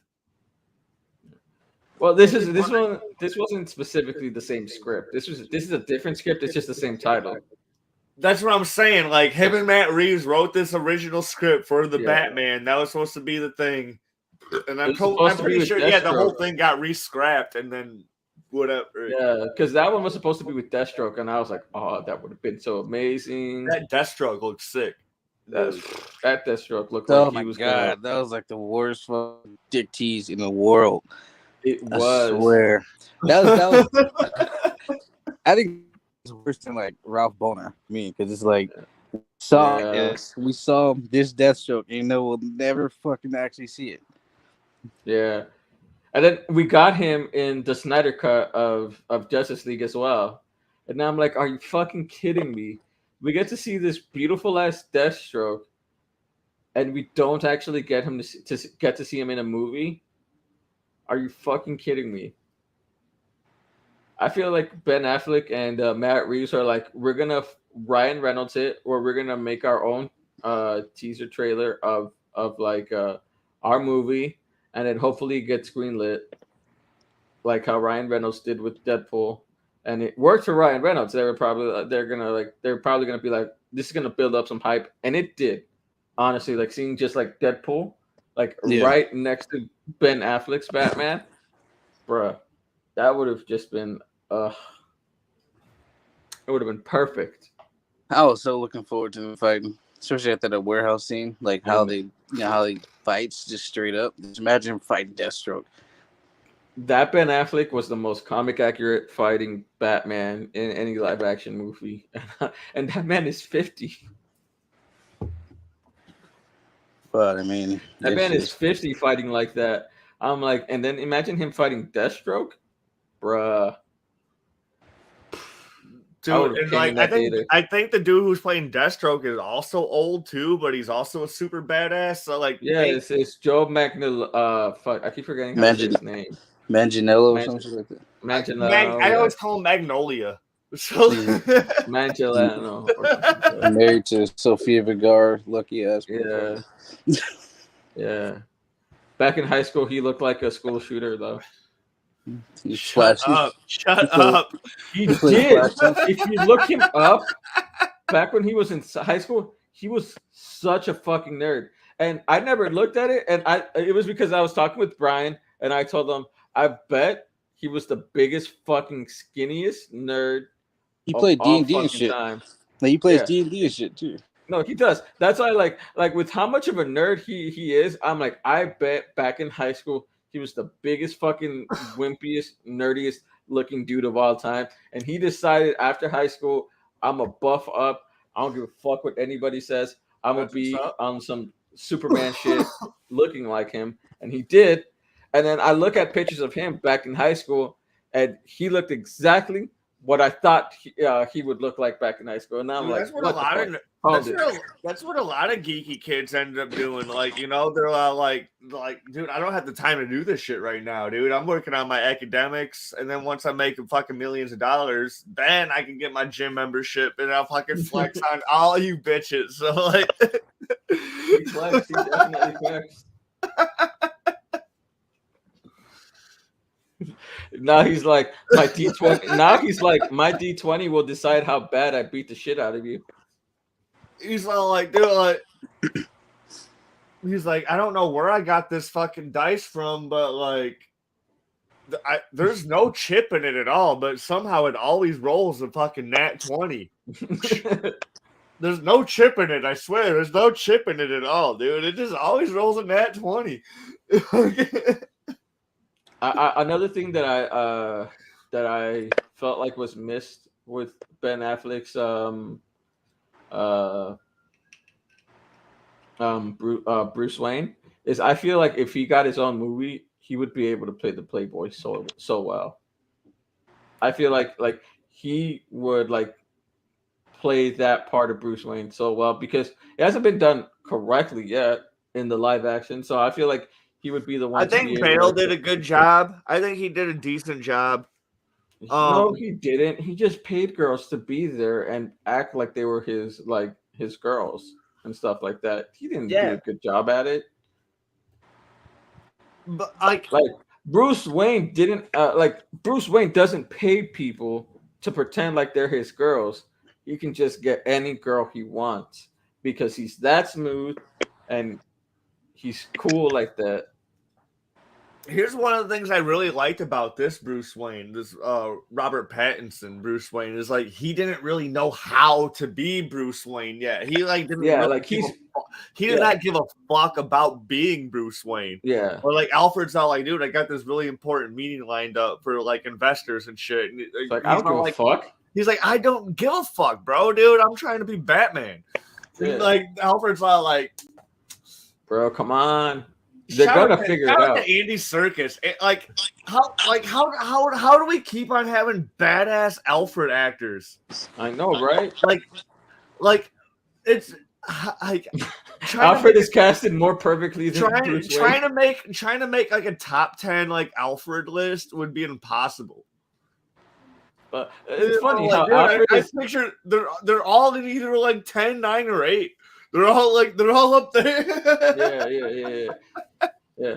It's funny how like Alfred is always like better casted than Bruce Wayne is. He's always better casted, you think? Yeah. I think there's always I think that always cast like perfect with each other. I think each Alfred is cast perfect with their Batman. Like I think Jeremy Irons was fantastic with Ben Affleck. Andy Serkis is great with Pattinson. I forget all the other Alfred's names. Michael, what's his last name? Oh, Michael Caine. Not Michael Caine. It was Michael Caine. Is it Michael Caine? Michael Caine with Christian Bale. Bale. That was Nolan one. Yeah, Michael Caine. Michael. Yeah. And then the Batman and Robin. Alfred was really good. That was the same Alfred that the Tim Burton Alfred and the Joel Schumacher Alfred was the same Alfred. Yeah, it was. I know all those movies, which throws off the entire continuity of everything. Even though it does, but the Alfred was still good. I feel like those Alfreds are better casted for their worlds, but they're not casted specifically to their Batman. I think they're casted to their world, and I think that's better casted than a Batman is usually what I think. I think that Alfred isn't the real Alfred. That Alfred is a multiversal wizard, and get the fuck out of here. Each incarnation of Batman that he's like Alfreding. Like every time we're watching the new Batman, so he was there with Michael Keaton in Batman and Batman Returns, and then he goes into a whole nother universe for Val Kilmer's Batman. I think he's like Batmite. That Alfred is basically Batmite. I hate you so much. Mainly because I forgot what I was about to say. Oh no, I remember. I love how like this movie threw together some slight references like to some Batman lore, like when they asked if Alfred had any relatives. I thought they were they're gonna throw in like his niece or like some other relatives of his, but then like they paused it, and then like for like a good second, there was nobody talking, and then he says, "No, I'm his only relative." And I'm like, oh, I feel like they were trying to insinuate, oh, insert his relative that you know about there, and then like some other stuff further on in the movies with like Gordon and like a few other characters as well. There was a lot of just stuff that just felt like people were just like trying to be like secretive or shady, not to be secretive or shady's expense, but just to be protective of like who they care about. Like there was stuff that Alfred had been keeping from Bruce Wayne the whole time To protect him. Or whatever, just like he like, or maybe he didn't feel like he was ready or whatever.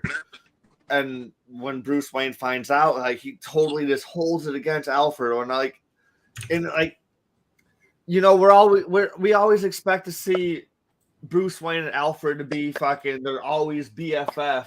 They're always going at it. Like the only like I think like besides this time in this movie, the only time we've seen them really going at it was in the Gotham TV show.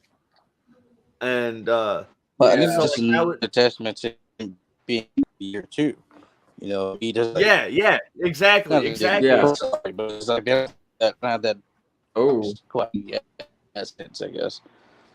You're sounding like a robot, Jake. Yeah, you did totally sound like a robot. So if you could repeat.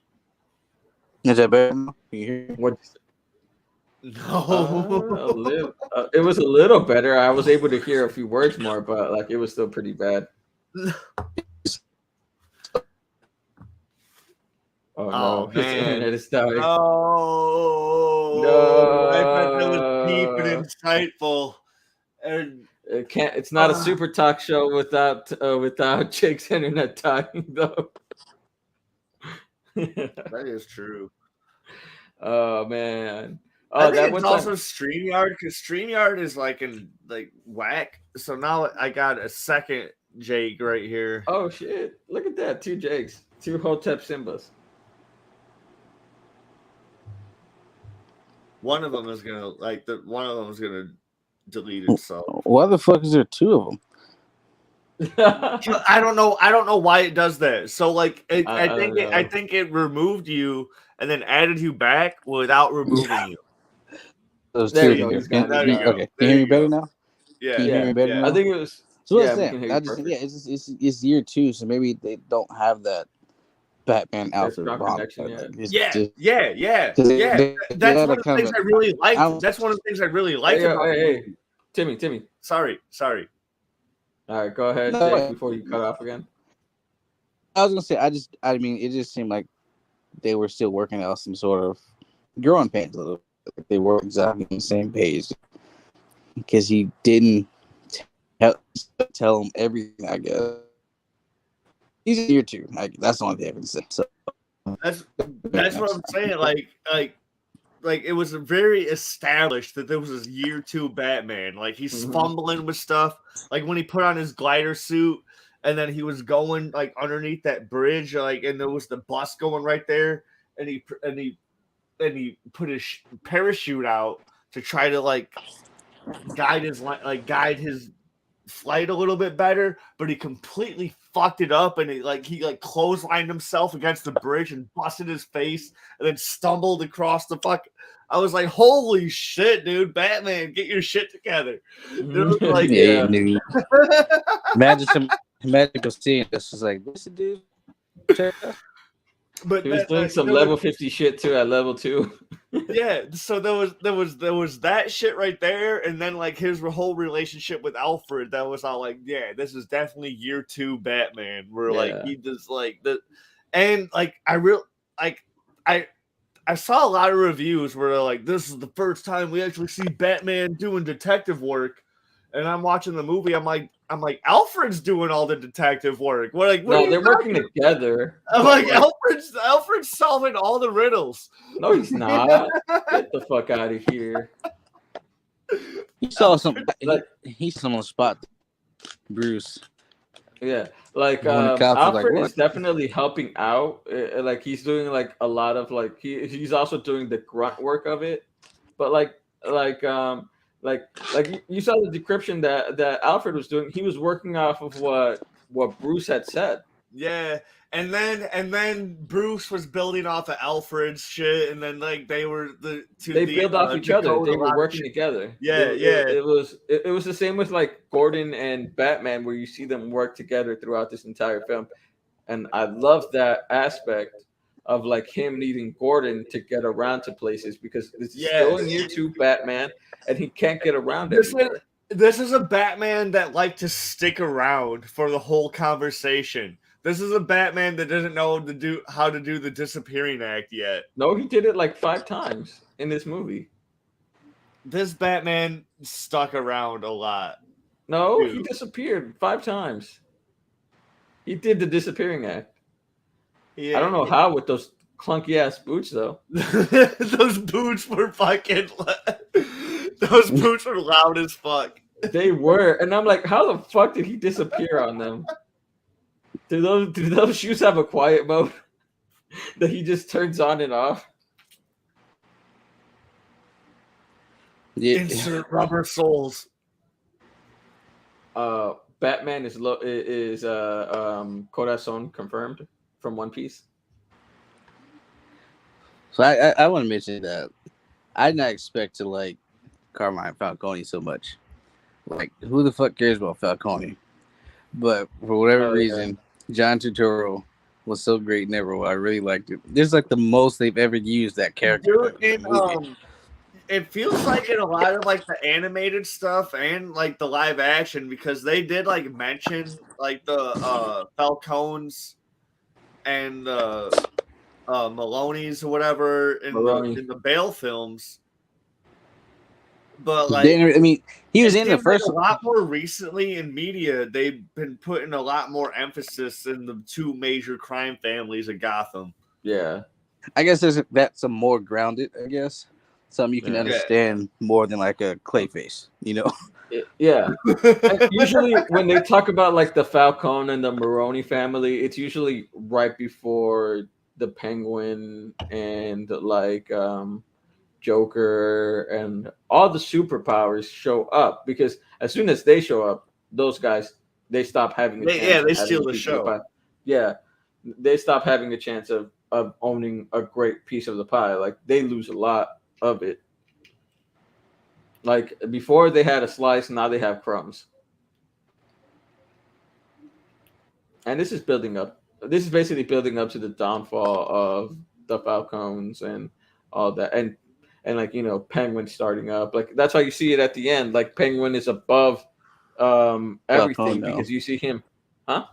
He's above them now. That's what I really love about this movie. Like, because for the whole time, Penguin's like a crony of Falcone. But you can see that he's a schemer.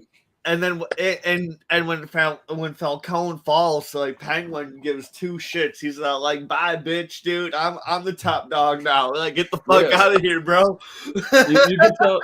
That's what I'm saying. Like, you can tell he's a schemer. He's doing whatever he can to get to the top. Oh, for sure.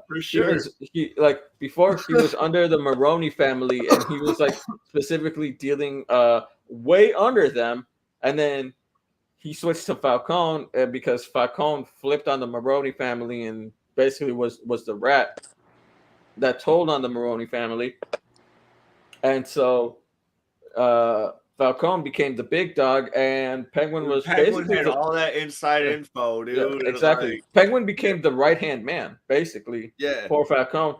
And then he was just waiting, biding his time before Falcone went out and he could take over. And you see that happening at the end. Penguin could have been low-key working with Riddler, like feeding him this inside info. Riddler would not be working with Penguin. This Riddler was going after corrupt people. Yeah. Specifically, you think he fucked with the Penguin? Everybody knows the Penguin has done some dirt.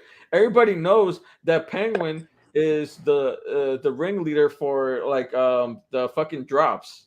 Like, he's the one that handles the drops for Falcone. It's his production line. He moves the shit. It's all in his club too. Exactly. The ice like he's literally running the Iceberg Lounge. Like you see it even with like when Selena Kyle shows up. Like he like like you see the exchange of money and drugs. Drugs? I've never seen drugs in my life, sir. As you're fucking smoking one. I'm not smoking drugs, dude. I work at a medicine cultivation plant, a medical cultivation plant, and I'm consuming medicine. Get the fuck out of here. But like, yeah, like I'm saying, I work for the Illinois Department of Agriculture. I'm a government employee. Okay, let's get back to the Pat Man. Yeah, but yeah, like, Falcone. I really like Falcone, John Turturro's portrayal of him, because this is like the most they've ever used the character, and I just think he's a really good actor. Oh yeah, and I love another one when he cast. I was like, "Fuck, that's hella perfect too." Like him and Jeffrey Wright. It's like, damn, those are like really good casting for those characters. Yeah. I didn't even know the cast because I don't like keep track of that. Because if I do, I know I'm gonna get spoiled. So I just don't focus on it. I just know that it's coming out, and that's how I avoid spoils. I don't try to look into much of it because then it becomes. I mean, I don't be looking at the IMDb pages, but. No, like not on the IMDb, but like when you're constantly like liking all that shit, the algorithm picks up that you're focusing on it. Yeah, if you're like, I get what and then you're it saying. shows Like, it more on your feed. Yeah. And when you do, that's how you end up getting spoilers. I get what you're. I get what you're saying. You're following a cast member or whatever on Instagram or Twitter or whatever. Then all of a sudden, they're like, because Facebook, Instagram, Twitter, they all focus on the algorithm to cater to you. And if you're looking at stuff for the Batman, I get a lot anything Marvel, or I like a lot DC. of like skateboard stuff on Instagram. I get a lot of skateboard stuff in like my explore page. That's good though. That's good for you. No, I'm just saying it works like that. Like but that's how people get spoiled because like they talk about something so much on their Facebook or around their Facebook I think that's how I don't ever come across spoiler stuff is because I don't really like talk a lot on my social media except on like comments or whatever here and there, or like I just like really talk to my friends with Messenger, or I post memes, or I post that's how I use Facebook now. Like I kind of like I don't really talk much. I don't. So like you didn't really see me posting. My algorithm does not activate a lot of shit for me. Like you don't really see me posting much these days because I just don't really the most spoil worthy I'll come across is like if I'm scrolling through and it's like ATG or CBSM or Nerd Things and Bears.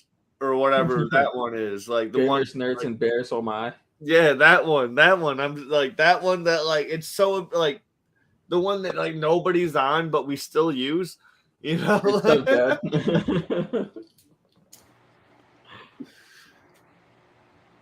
Oh man, that thing died before it lived. Dude, that's how I became friends with Ivan and Craig is through that page. So like, really. Yeah, and I became like, I need to touch back. I need to touch back up with Craig, but like I was the one that encouraged Craig to start like doing all the artwork for people and fucking making money and shit, and like doing all like I was like Craig's like he's all like, dude, I'm doing all this art. Like I don't know if it's any good. I'm all like, bro, you're doing like comic book style art, dude. Like you should be. Like you should be doing like commissions like right now. Yeah. He's like, I don't know. I don't know. Like, dude, I mean, you should be doing this shit right now. You should be making pages, basically. So we haven't talked about Catwoman yet. I was trying to bring her up, but y'all interrupt me as soon as I brought her up. You did not bring her up. I literally said the exchange between Selena Kyle and Penguin about the drugs. I heard that. Okay, so Catwoman. That was me bringing her up. That's how I you actually didn't hear that, but I'll co-sign with Jake any day over you. Literally, he just said, "I heard that." In the role. Zoe Kravitz was like honestly the perfect Catwoman. Honestly, I'm not gonna lie. Kravitz is perfect in any sense. Zoe Kravitz makes anything better. So, like, I was like, damn, perfect Catwoman right here, sexy. Dude, she ate that role. She had skills. She did. She was like sexy, deadly, and driven like Selena Kyle is. Also kept putting Batman in his place, like how she did throughout the entire film, like when they had their interactions. There was so sad when she drove off. He looked so sad when she drove. Damn. There was one scene. It was towards the end. Like not like it was like towards the like end battle or whatever. Like not the climax, but in the third act. During the battle when like Bruce Wayne or Batman was falling, or whatever, and Selena Kyle was able to save like she would not have been able to save him. Oh, when he was about to fall, but she grabs his arm. Yeah, she would not have been able to save him. She would have been falling too. Like me and Brittany both were like we were both all like, nah. But we still went with it. We're all like, yeah, like. Well, he lifted like she was struggling, and he lifted himself back up. That's the thing. Like I don't think she didn't lift him up because he lifted himself back up, but she was holding him, and that I can believe. I can believe that she was able to hold him. I can believe she was able to hold him, but able to catch him while he's falling and get him back up. Like, but you're pulling yourself too with him. Like, no. It's that she got there as soon as his hand slipped off. That's I can go with that. I can go with that. I can't. I need to rewatch. I definitely need to rewatch because like I said earlier.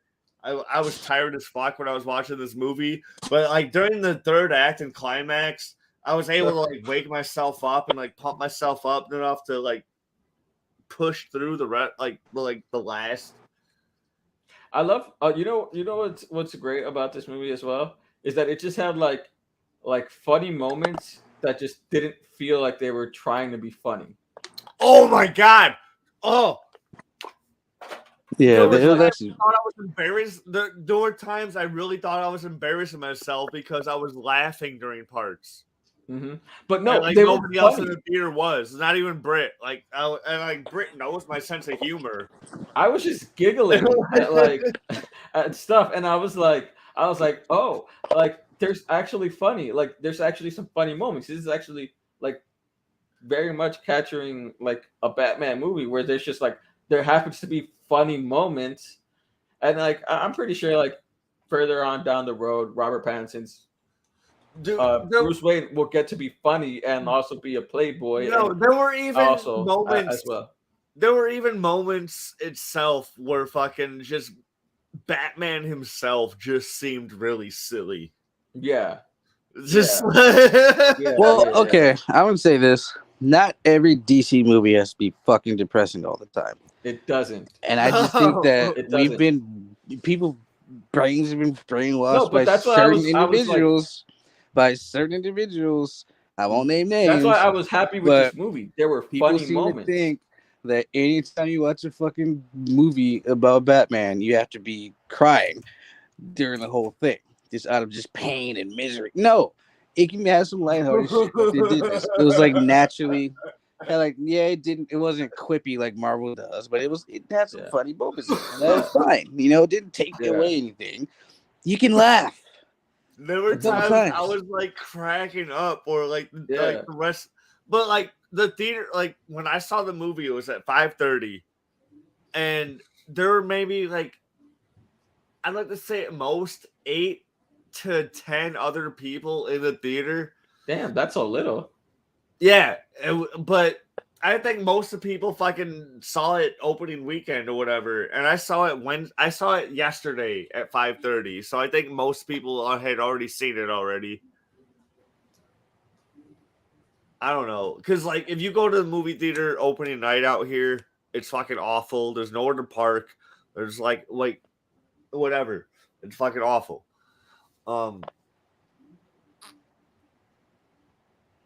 Yeah. So like, yeah. So I'm trying to have like the full movie theater experience. Laughing out loud.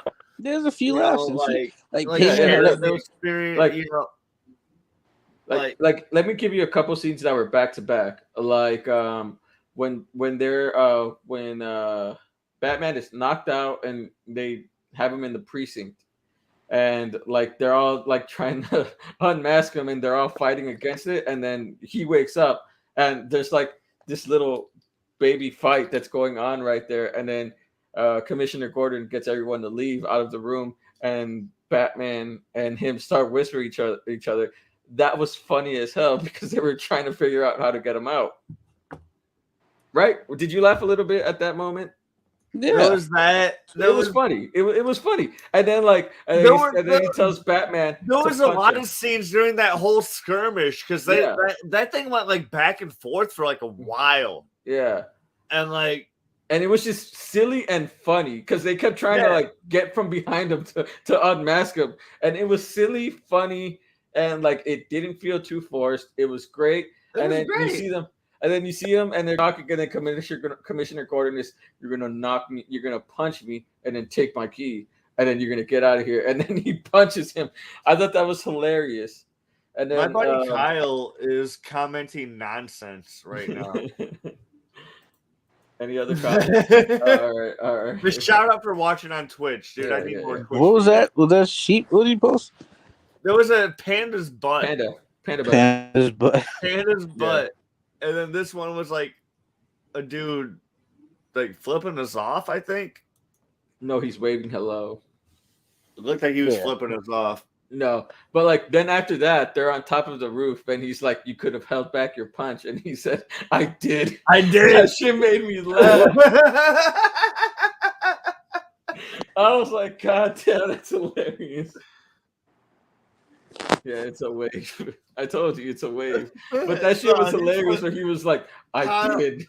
Kyle, at like this point, dude, I expect like us flipping us off to be a wave. So like, hey, and then the bridge scene, it was hilarious the way he limped off. Because he just walked away like, damn it, I fucked up. Like, you know how like you fail so hard at something, and then you just have to walk away, and it's just fucking hilarious. That's literally what I got from that scene.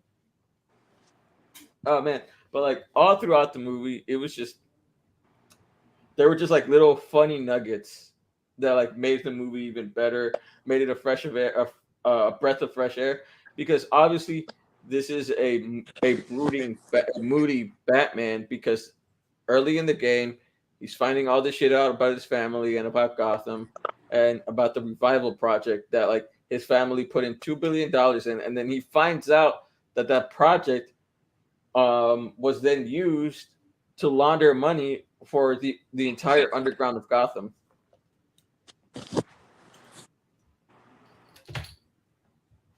Right? Jake, you there? What was that part? About like me talking about how like he finds out that his dad's project that like was had like $2 billion was then used to launder money from through the underground of Gotham. Yeah, and I'm like, damn, that's crazy fucked up. And then he also, thanks to Riddler, like because he's like putting everybody's secrets out there and he's killing corrupt people, and then you find out that Thomas Wayne accidentally got a reporter killed because he asked Falcone to shut him up, and then Falcone was like, and then Falcone had him murdered. It was crazy. I was like, damn, that's crazy. That was very good. I mean, they're slowly setting the seeds for like the Court of Owls, though. Oh yeah, So yeah, for sure. Like I'm almost certain everyone that's is like mixing. quarter vowels. Yeah, Like they're I mixing want, that in. So I want quarter vowels and hush. they tease that pretty hard too. Yeah, like quarter vowels and hush. It's gonna be great.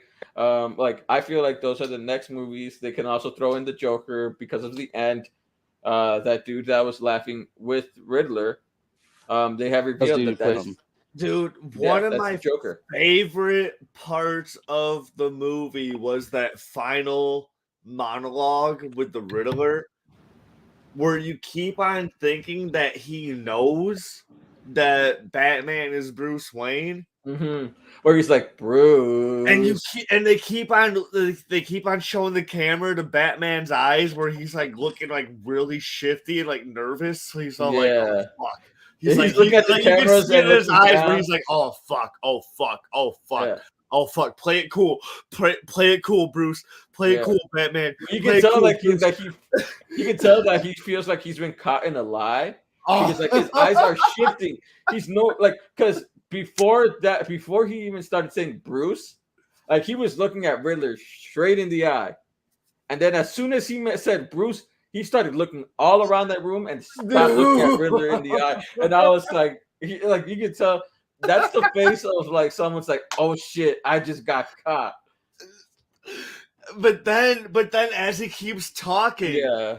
you're all like, "Oh, wait, this dude's a fucking maniac." Yeah. I'm like, all right. He's like, and then you find out that he thinks that they were working together. Yeah. And like oh. whole time, like he thinks they were working together, and he thinks that they were trying to kill Bruce Wayne together too. But the motherfucker's Bruce Wayne.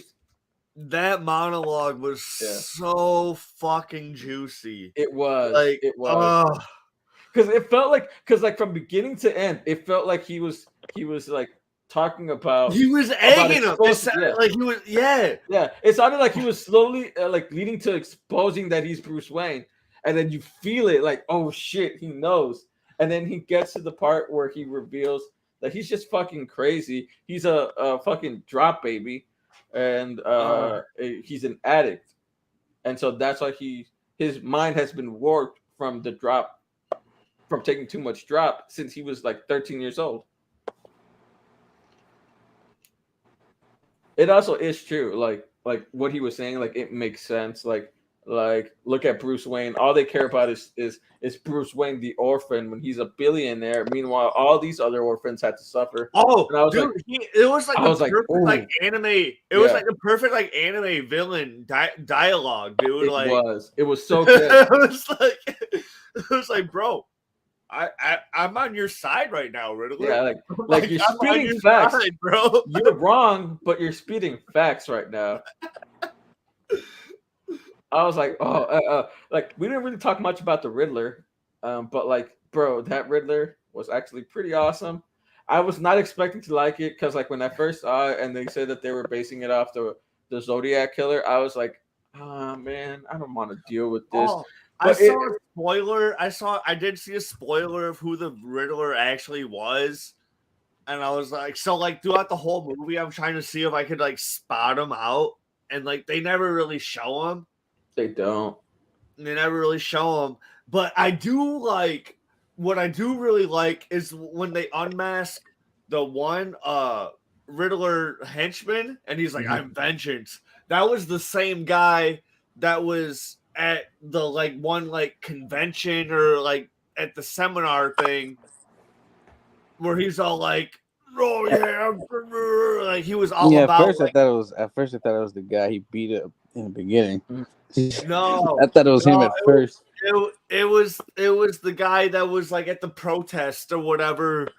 It wasn't the one guy that was trying to like cross over, but it was the other guy that like Bruce Wayne actually like talked to as like a person. Like, the old man that he was talking to. Yeah, that was the same guy. Yeah. If I could like, I thought that was the Riddler at first.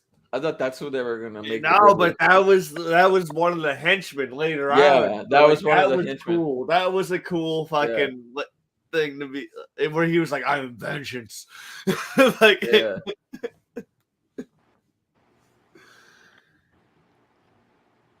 And then they realized they all thought they were all delusional. They all thought they were working with Batman. Like Batman was like he was thinking he was giving Batman clues about what they were gonna do next to work together, and Yeah, all that crazy and shit. that's probably like the private messages that Riddler was sending to his followers. Was all like, Yeah, dude, we're helping Batman. We're doing this shit. yeah. Like, Batman is working with us. We are vengeance. Yeah, and then Batman is thinking that these are like cryptic riddles over here that he's solving, which for the most part they are. But like then it turns out that like he's in like unwittingly helping out Riddler set up his entire plan, yeah, and I'm like, well, fuck, because like when he said bring the rat, or because of the last riddle was bring the rat to the light, like he thought like make everyone aware of the rat, like like yeah, expose them, yeah, yeah. like But it was and literally bring him to like the specific light post. yeah, bring him to this light post so I can shoot and kill him. And it's like, yo, this Riddler is That delusional, but it was working. that's what's really cool about the Riddler, or just riddles in general, because sometimes they're They a have double pun meanings. or a play on words, but Yeah. sometimes they're literal. Mhm. You know, like you never know what Exactly. Uh, Oh man, but that Riddler just fucking killed it. I love the costume, even though it was like I said, I didn't think I was gonna like it based I off the didn't. Zodiac. I still didn't like the costume. I Live thought it was action. a lot more menacing. Like I felt like it was because like inwardly, like outward appearance wise, the actual Riddler is not menacing. So like he made like how you said, like our masks they bring out our true selves. So like the fact that his entire fucking costume made him look like made him look like he was like a lot more imposing than what he actually was. Like the heavy breathing and all that shit, the way he talked, it just made you feel like he was scary and like a lot bigger of a threat. I can agree with that. I can agree with that. Like his costume did not like throw me out of the movie. I'm like, oh fuck! Like the costume actually like, fit like the movie's aesthetic. Mm-hmm. You But know, yeah, they were like, and and they made sense because like they were going for a detective style movie, so like it was good that they made a Zodiac type of Riddler. like I still don't like actually enjoy the costume or like it. I feel like they could I have can done agree something with that different for the and most better. part. I mean, he I wasn't for gonna come some out in like a part, fucking yeah, green suit though. yeah. Like maybe later Like down the yeah, line. maybe he'll do that. later because not everybody knows what he looks like. Yeah, Yeah, he's just started from Yeah, he's just starting out as well. So this is he's his probably year broke, one. can't afford those fucking suits. Yeah, Yet he'll get yeah. out.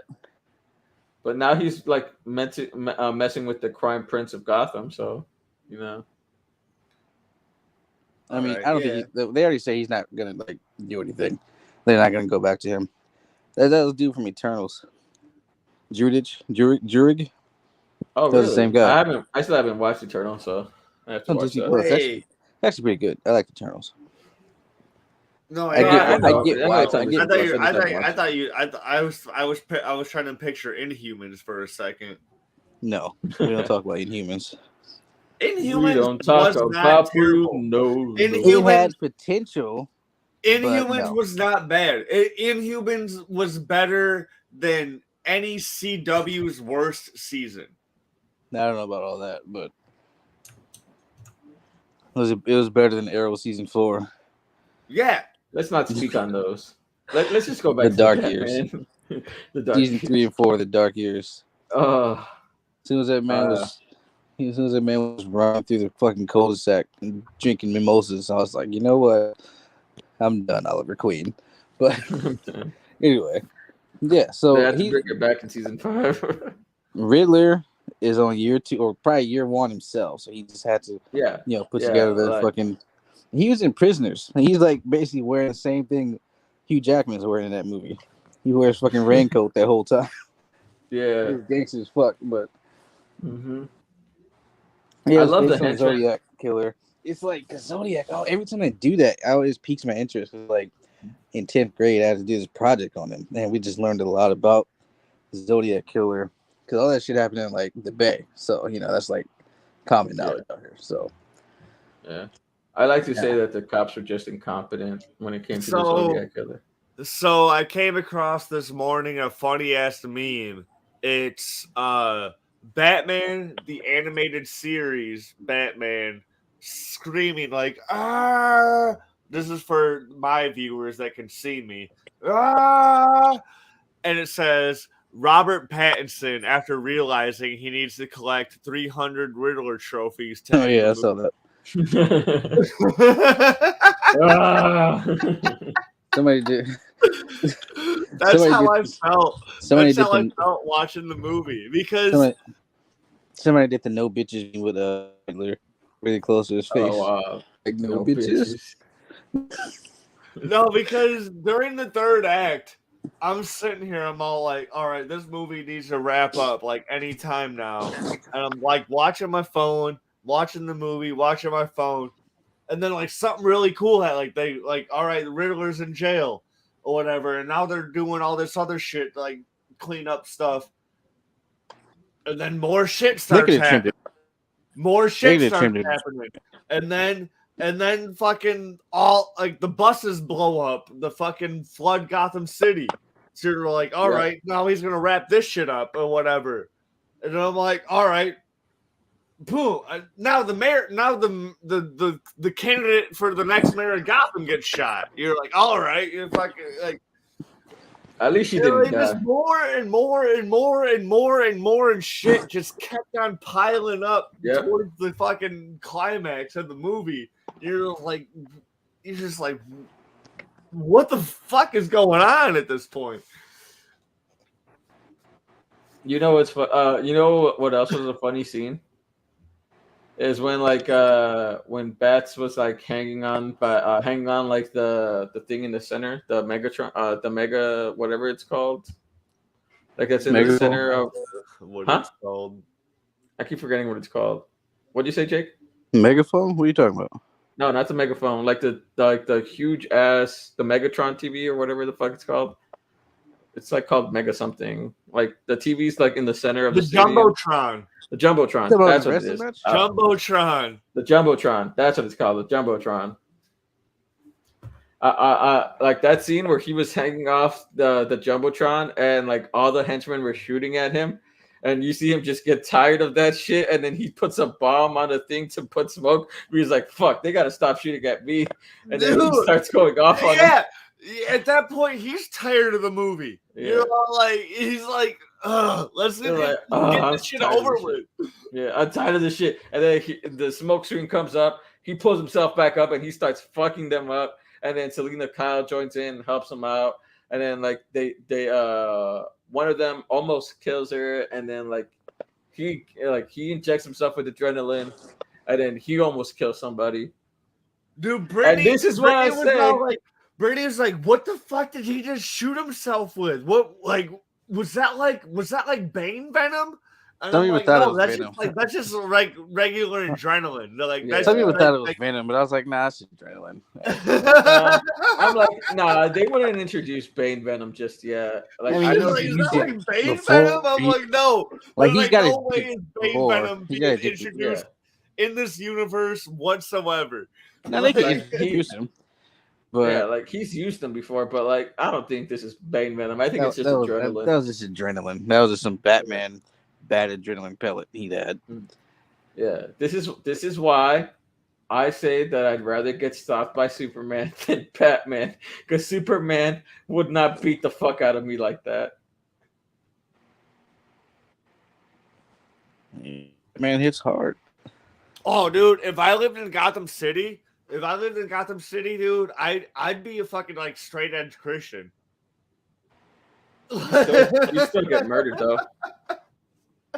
You still get murdered in Gotham. If I lived in Metropolis, I'd be my regular self. You know, if I lived in Gotham City, I'd be a straight edge Christian. I'd be a imagine trying to buy it. Imagine trying to buy an eighth and then Batman comes and beats the shit out of you. Oh yeah, exactly. I used to jaywalk a lot. Will you be best for that? Oh, He dude, probably yeah, trip Batman you. beats the fuck out of any criminal. You end up with a broken leg for jaywalking. Try to jaywalk now. Next time, use the sidewalk. We have crosswalks for a reason. Oh like, man, goddamn, Batman, fucking chill. I love. I know we talked Imagine about Batman like the in a fight slow scenes. week where he's just That's like beating the shit out of people for fucking nothing. They did Injustice too when they him and Damien were outside arguing. They were taking out the guards, and Batman beat the shit out of one of them. And Damien looked just like, so you won't kill, but you beat them to a freaking pulp like that. Right? Exactly. At least Just with like like, you might as well just kill him. Like, damn, dude. yeah, damn. Like Arguably you're gonna let them worse. go through all that fucking pain. Damien's sitting there all like, funeral bills are cheaper than hospital bills. Yeah. Exactly.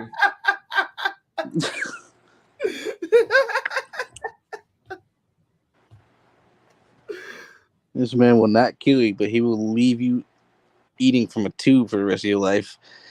Exactly. All right. So one thing that I wanted to say is I know we talked about the fight scenes, but one thing I loved about this movie is that the fight scenes were not as important. Nah, it was just detective shit. They weren't. It was the detective shit, and because if he's fighting the Riddler, how much like hand-to-hand shit he's gonna do? He's only fighting goons and stuff. You know, he's not. Yeah. Riddler's not about to pull out a fucking sword and fight him. You know, it's like exactly. It's a psychological thing. All the fighting shit he was doing was like side stuff to like figure out more stuff that was going on for the main plot. Like it really wasn't like important. Mm-hmm. Yeah, and I love that. It's like it was like only fight when he needed to, and it was a breath of fresh air because usually in most Batman movies he's just fighting and interrogating instead of actually doing detective work. And people like it is nice to see a good violent Batman. Like that was like nice about Ben Affleck in Batman vs Superman, like that warehouse scene. Everybody loves that warehouse scene, but like he was actually doing detective work and stuff in that movie too. Yeah, he was. And like everybody brushes that aside. So like we're like because I hear a lot of criticism about this movie, constructive criticism about this movie, saying like this is the first one where we see him doing detective work. I'm like, Ben Affleck was doing detective work, and Ben Affleck did. He was not even the main character. Like he was the code. No, I think when they say this is the first one we get to see him do detective work, it's more of like we get to see more than just a few scenes, like how we did with Ben Affleck's Batman, because it's only like a few scenes. But at the same time, I wanted to bring this up: the comparisons between Ben Affleck's Batman and Robert Pattinson's Batman is very flawed because Ben Affleck's Batman never got his own movie. There was that. We never got to like fully get enraptured into his life or Gotham and how he interacts in Gotham. So how can you say that you fully got a Batman with Ben Affleck when you never really got him interacting with everything in Gotham? You have a full movie of Ben Affleck, it like combined in two movies that are Justice League movies where he spends most of his time in Metropolis. Yeah. Or not like I was gonna say what's the word? It starts with an E. Expound? No, like a group of people. An ensemble. And like it was two ensemble movies. Yeah. Where he has a full length of movie. You know, like he's been like so like like the comparisons are terrible, especially when this is a movie specifically focused on Robert Pattinson's Batman, where he is in his second year of being Batman. You're gonna get a lot more build up to it. You're gonna get a lot more of meat and potatoes than what you would get in an ensemble cast because Yeah. it was literally Batman versus Superman is literally a doomsday film with them just trying to throw Batman in there. Batman and Wonder Woman. Shoehorn Wonder Woman in there. Yeah. You know? Like, didn't it feel like they wanted to make Man of Steel 2 Doomsday, and then they just threw in Batman into it? Like, they tried to force in the Dark Knight Returns into it. It felt like they tried to throw in the Dark Knight Returns into it. Like, originally, this was supposed to be Man of Steel 2. Then they switched it up for a Dark Knight Returns type of story along with Doomsday. Zack Snyder had a really good original plan for what he wanted to do. Yes. And there's like original scripts that like prove that like what he wanted to do was great. And then obviously Warner Brothers stepped in. They're like, no, we have to put Batman into everything because that's how we have. That's they're like, we got to catch up to Marvel. We got to build the Justice League already, and it's like you're not letting your characters grow. Without letting your characters grow, how are people going to be invested? And they never allowed Ben Affleck's character, Batman, to grow, which is why when you see this movie with Robert Pattinson, it's a building block for his character. I really like what they're doing now. I really like what Warner Brothers is doing now. What they're just fucking, they're like, dude, fuck universe. Like, yeah, we can do the Zack Snyder verse. Like, we can do the Aquaman and the whatever. We can do that. Like, we can build that universe. But fuck it, dude. Let's make a Joker movie. Let's make another Batman movie that's outside of that shit. See, I'd be okay with that if they didn't give us the Snyderverse. Because they were originally building on top of the Snyderverse, and then they were just like, nah, fuck it.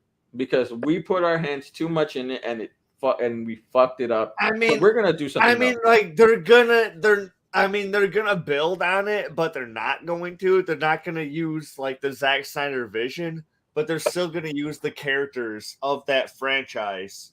Some of them do like they're still like Jason Momoa is still gonna be Aquaman. Gal Gadot is still gonna be Wonder Are you sure Woman. About that? Ezra Miller is still gonna be the Flash. I thought she decided not to continue with that. I didn't know anything about that. I don't know. I thought that's what it was. I thought they were done with her. Who said that? I did not know anything about that. They greenlit a third one.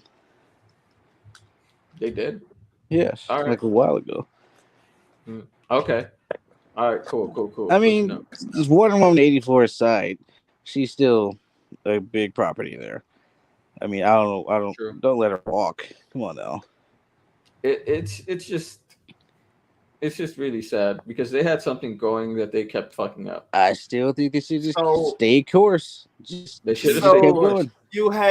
You have 3 out of the 7 members of the Justice League that are still gonna be on board. Like Henry Cavill, yeah, he's definitely on board. So 4 out of the 7 that are definitely going to be on board. No, they're not going to move. They already said they're not moving forward with Henry Cavill's Superman, so that's out of the board. What are you talking about? I'm just saying just because Henry Cavill says that he wants to do it, it's not going to happen because Warner Brothers says no already. They already said no. We're closing that book, so it's done. So 3 of the 4 fucking people of this dude has played Garrett twice. Characters are still on board of doing their own movies. So that separate universe still exists. This is how DC works. And they made it canon with Crisis on Infinite Earths. All live action still exists in their own universe. Snyderverse still exists. Right, that doesn't mean anything. Separate universe, and they're still going to make those movies. No, they're done with that already. Mean anything because they're not doing Man of Steel anymore. They're done with Snyder. Period. Yeah, I know they're done with Snyder. I know they're done with Snyder, but they're still going to make Snyderverse movies because they have those characters. No, they said that those characters are going to be taken out of the Snyderverse and they're going to be in their own. Like Flashpoint, I think they put Flashpoint last. because. But here's what I'm saying. They can say those fancy words about they're taken out of this Snyderverse or whatever, but we all know in our hearts that they're still Snyderverse characters. I don't know. Not anymore. I don't know. No. That was a very I don't convoluted agree way of with you. explaining it. Nah. But They started out. You know what I'm saying, though. No. Here's the thing. Let me put it to you this way. Let me put it to you this way. Everything started out in Golden Age, but now we have Earth 2 and New 52 and all of that stuff. You can say, yeah, they started out in Golden Age, but they moved out. They're now different universes, and that's what it is. It's a different universe now. They're basically cutting off the Snyderverse. I understand how different universes work. Okay, so then why are you trying to still say, oh, they're still Snyderverse? They're not Snyderverse anymore. They already cut that off. They said they're done with that. Is that what Flashpoint's going to do? I think that they're going to use Flashpoint to bring in Pattinson's. Yeah. Bring in Pattinson's to kill off Affleck. Bring in Pattinson. All that. I mean, I don't know what they're doing with Michael Keaton, but maybe Pattinson might be his own thing. And they're just going to use Batgirl as that universe's Bat character, Bat character. I hope the Pattinson thing is just its own fucking thing. It's its own just solo Bat universe. Yeah, I guess. But I mean, man, if they were going to do a solo Bat universe, they should have done that with Ben Affleck. We gotta get back to talking about the movie, though. We got way off track. Back to talking a little bit, not that much. What did we discuss? Really, not that much, because it's been about the inner workings of DC. So, like that counts. That counts. Well, I just want to say that I want to see Two-Face in the sequel. I think Two-Face will fit in this universe so well. Two-Face would fit great. Yeah, Two-Face. Maybe that's who I thought he was talking to at first. I didn't think it was the Joker. Even if it was like, you start off, do something like Dark Knight did. Like, start off with Harvey Dent, and he gets, whatever happens to his face near the end, and he set him up for the third one or whatever. That's why, like I said, when I thought when he, the Riddler was in Arkham Asylum and he realized that his plan didn't work because like Batman pretty much put hope into people and like helped more people survive and try to push forward, because what the Riddler was trying to do, he was trying to spread despair and hopelessness like to Gotham, because his life was terrible all throughout. And then you see him in the jail cell just losing it because he failed basically at the end in the Valley Point. And then you get the cellmate just talking to him. And then he asks him, "Who are you?" And he says, "I'm just a friend." And then they start laughing maniacally together. I honestly thought that was Harvey Dent. I didn't think that was the Joker until I looked it up, and then Matt Reeves confirmed that was the Joker. I thought it was a joke. I didn't really know who it was, and I heard him talking. Then when he started laughing, it's like, oh, that might be Joker. I thought so too, but I was still hoping maybe it's Harvey Dent. Because here's the thing, though. You say look at the casting stuff. I knew the guy was cast in a role, or allegedly cast in the movie, and I remember apparently his brother kind of spoiled it that he was Joker like a while ago, but then deleted the post or whatever. So I already figured like, oh, he might be playing Joker, but I didn't know for sure. I didn't know he was actually in the movie until they get that laugh. It's like, oh, maybe dude really was Joker. I see. Yeah, I see. I didn't get that. I thought it was Yeah, it's just. I thought it was like Harvey. And I don't mind seeing a Joker in this universe. Like, I know they've done a Joker a lot, but I would not mind seeing him in this universe. I wouldn't mind him. I think he would fit. I believe characters like the Joker, Lex Luthor, Norman Osborn need to exist in those worlds. Yeah. I think those characters specifically need to exist. Like, I actually like the idea of this Joker already being a fucking person that Batman busted without him even knowing it, and then like him just like I like that. I like that. Like this Joker's already in jail and busted, and like he's not even the Joker yet. Like I like that idea. He's just a sick motherfucker. He's been seeing this Riddler shit going on the news or whatever, and that's kind of inspiring him to fucking even get even more crazy. You know, like he's like, oh damn, dude. Gotham's finally getting to where I wanted it to be, dude. Like this is the motivation I needed. So like I don't know. I kind of like seeing how a Joker is starting to exist, but he does not need to be in the next movie. But it's a good tease to see that he is potentially gonna exist in this Batman universe that they're building here. Yeah. Because he does not necessarily need to be in the next movie. Like a teaser that they introduce at the end of a movie does not necessarily need that he needs to be in the next movie. I think Matt Reeves already said that doesn't mean that he's going to be in it. Yeah, you know. I hope that's true. I hope that's true. Because we might be oversaturated with Joker shit. Like we have a Joker movie. We had Jared Leto Joker. People are trying to say Heath Ledger Joker is the best Joker ever made. I think he's a great Joker. I don't think he's the best Joker ever made. I actually think Leto did a fantastic Joker from even the bit that we got, what we saw of him or whatever. Yeah, I agree with that. I think he did really his laugh was great. The style of Joker that fit into that universe. I think it was really I think it was fantastic actually. Yeah. The only thing that was a little over the top was the tattoos. And after the tattoos, everyone was just like, okay, I'm done with this Joker. And really the only complaint is those tattoos. And then after that, they just complained about everything. Joker that has tattoos I know. and shit like that. I can't talk. Sorry, Tony. Sorry, Tony. It's after they saw those tattoos, they just complained about everything. There was no real reason for the complaints. It was just the tattoos, and then it just made them hate everything. I said, there's a Joker in the comic books that has the dragon tattoos that looks exactly like Jared Leto Joker. Like I said, you're allowed to have a little bit of fun. Mm-hmm. Yeah, nobody hates DC more than DC fans. It's kind of weird, but there's the truth.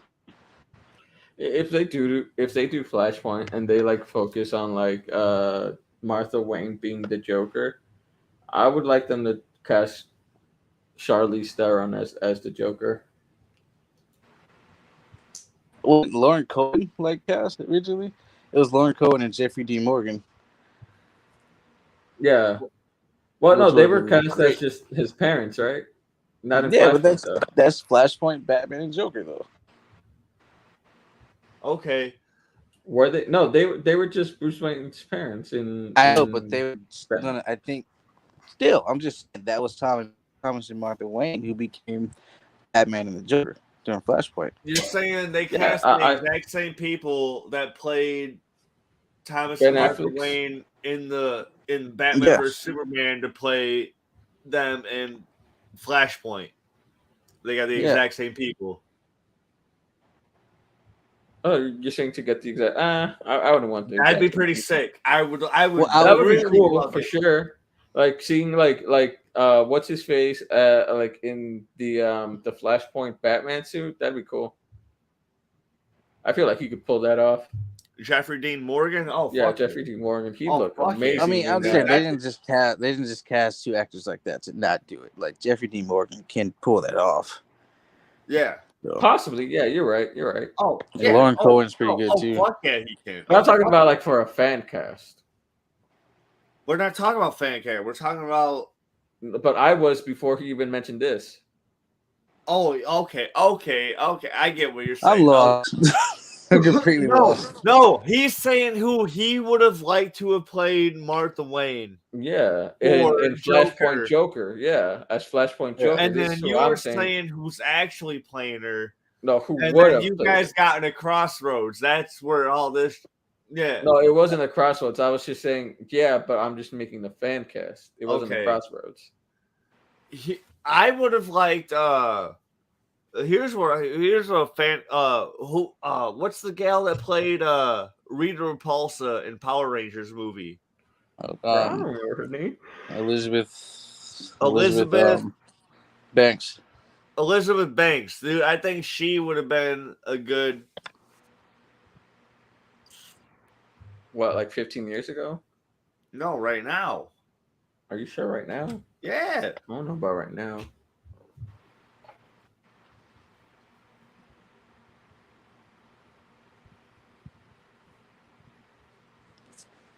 All right, so let's go back to the movie. Oh, never mind. Yeah, you're right. Yeah, back to the movie. Okay, so I think this is a good place to end it, right?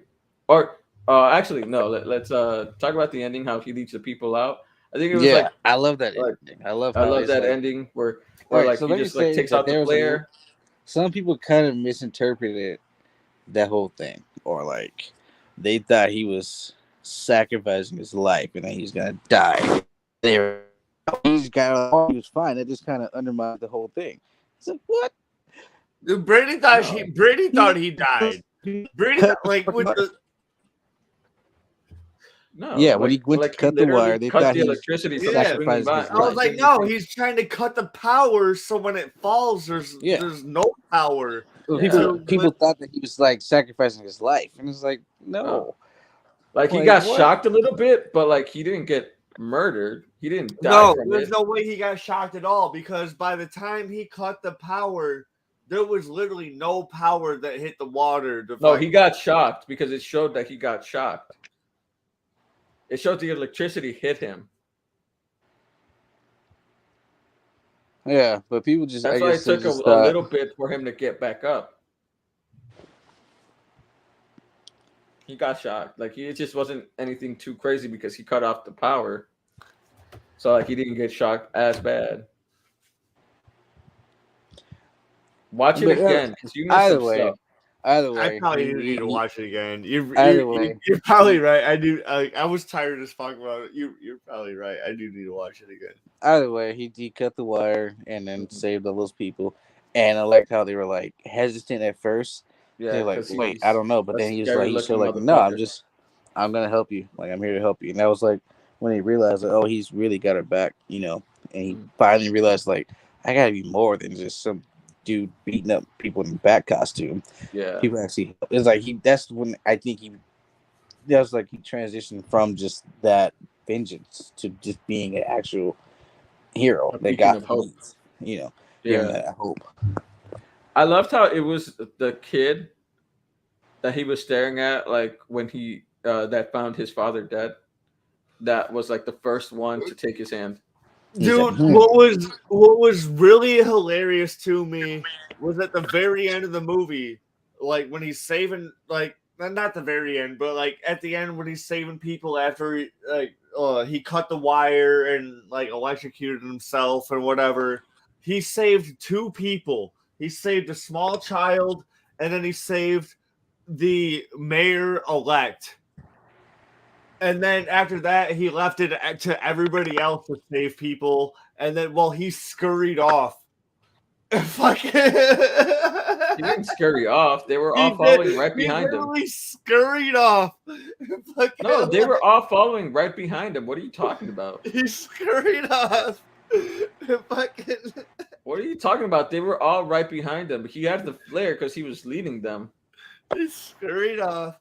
And then the very end of the movie is fucking 7 fucking minutes of Batman and fucking Catwoman just fucking riding around on fucking motorcycles. They drive their motorcycles are on top of a fucking building. and then they drive him away, and now next thing you know, they're in a fucking cemetery, and they're just fucking cruising along in a fucking cemetery, just fucking moseying around, and then they fucking split off. That was a very awkwardly long shot of them just driving. It was so fucking stupid. It was so fucking stupid. But they were conversating in between that, though. They were conversating, though. 4 a.m. I'm watching the phone. You guys fucking go off? No, but no, the thing is that, like, they were I get it. Dude, I need to They go were at home. Selena's mom's. They were at Selena's mom's. I'm talking about them driving away. Like, why is that a 5-minute sequence? Like, damn. That was long as fuck. I will say that they were driving away together. That's like, what I was talking about. Like, why do we have to see that was this long as thing? fuck. That did not need to be long as fuck. You know what's really funny about that? So like last year when we were getting a lot of the like set footage of like the movie was during that scene of the movie was like one of the first set photos we got. That was one of the first. Scene. That was one of the first things. And I was all like, and I was talking to Brittany about that. I'm like, dude, there was a lot of set footage of this scene released like last year. And who would have thought that would have been the very last scene of the fucking movie, of the fucking shit that's being released, you know? Well, they don't shoot a movie in order, so I know they don't shoot a scene in like movie in order, but I'm all like yeah, but that I was didn't just even think anything of it. I honestly didn't think anything of it until I saw like them fucking driving through the fucking cemetery or whatever, and I'm like, dude, that's the fucking shit from that very awkwardly long shot last year. And I'm like, driving away. Yeah, and then her going her own way, and then just them driving. Oh my god.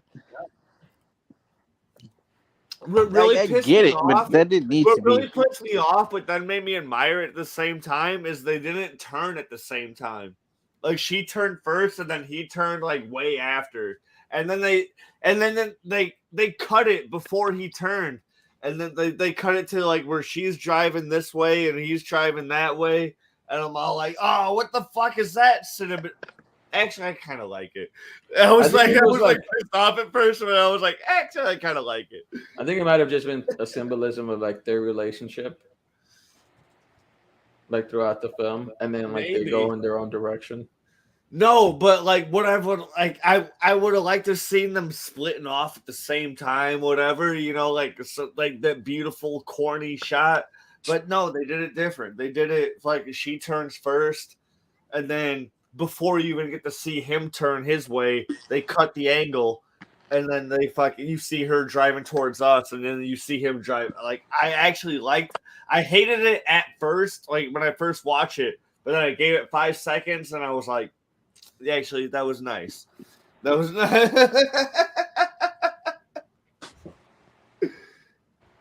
I don't know if am I a weirdo?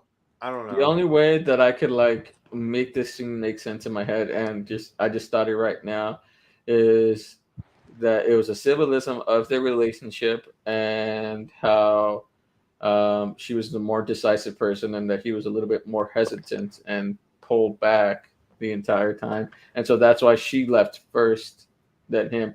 But that's the only thing I can think of. It still doesn't make sense. I don't even care if there is symbolism behind it. I actually just like it that it just broke away from the norm, and where she left first, and then before we even get to see him leave, it cuts to a different angle. I like that. I just like that it's a whole different thing that you normally see or that you would expect to see. That's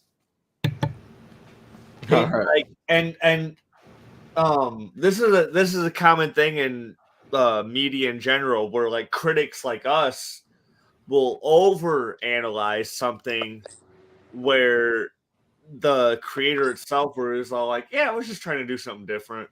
We're like, oh, there's a deep symbolism where like the whole explanation that you said or whatever. When, like, no, I was just saying, in real life, the creators was like, yeah, you know, like I just wanted the curtains to be blue. You know, whatever. Oh, no, I was just saying that because it was too long of a scene, and I'm like, let me try to fake come up with something deep in order to justify this long ass scene. But you know what I'm saying? Yeah, no, I get what I get what you're saying because they could have literally, like what they should have done is because it was too fucking long. Is like put them watch them get on their motorcycles, then drive off, then cut to them getting at the end, and then she drives off first, then him, and then you see him, go their own separate ways. It would have been a lot faster, and it would have been less weirder of a scene. I mean, I liked how that scene ended, but it did not need the fucking 40-minute buildup. Like that's what I'm saying. That's what I'm saying. They should have cut off them riding together to get to right at the end of the cemetery, and then she goes first, then he goes. Yeah, and then have them go separately, and then it would have made the scene. It would have made the scene better. The ending of the scene, I think it was edited great. I really loved that, but that's what I'm saying. To cut that long ass fucking ride. Yeah. That's what I'm saying. So it would have made the scene a lot better. So why are you trying to argue no? All right, let's go on. Let's wrap it up. We go on that for something too long. All right. Seriously, motherfucker. I love you, Timmy. It's my fault this time. I'm sorry. 2 hours and 45 minutes talking about this. Well, that's my end. That's on my end. That's not on your guys' end. No, my end is 2 hours. Yeah, that's when we officially started. It's almost 9 o'clock. I was about to say this. We're about to make this as long as a movie. We gotta wrap this up. It's almost 9 o'clock here. So, final thoughts and rating of the movie, Timmy. I give it go ahead. You go. Oh man.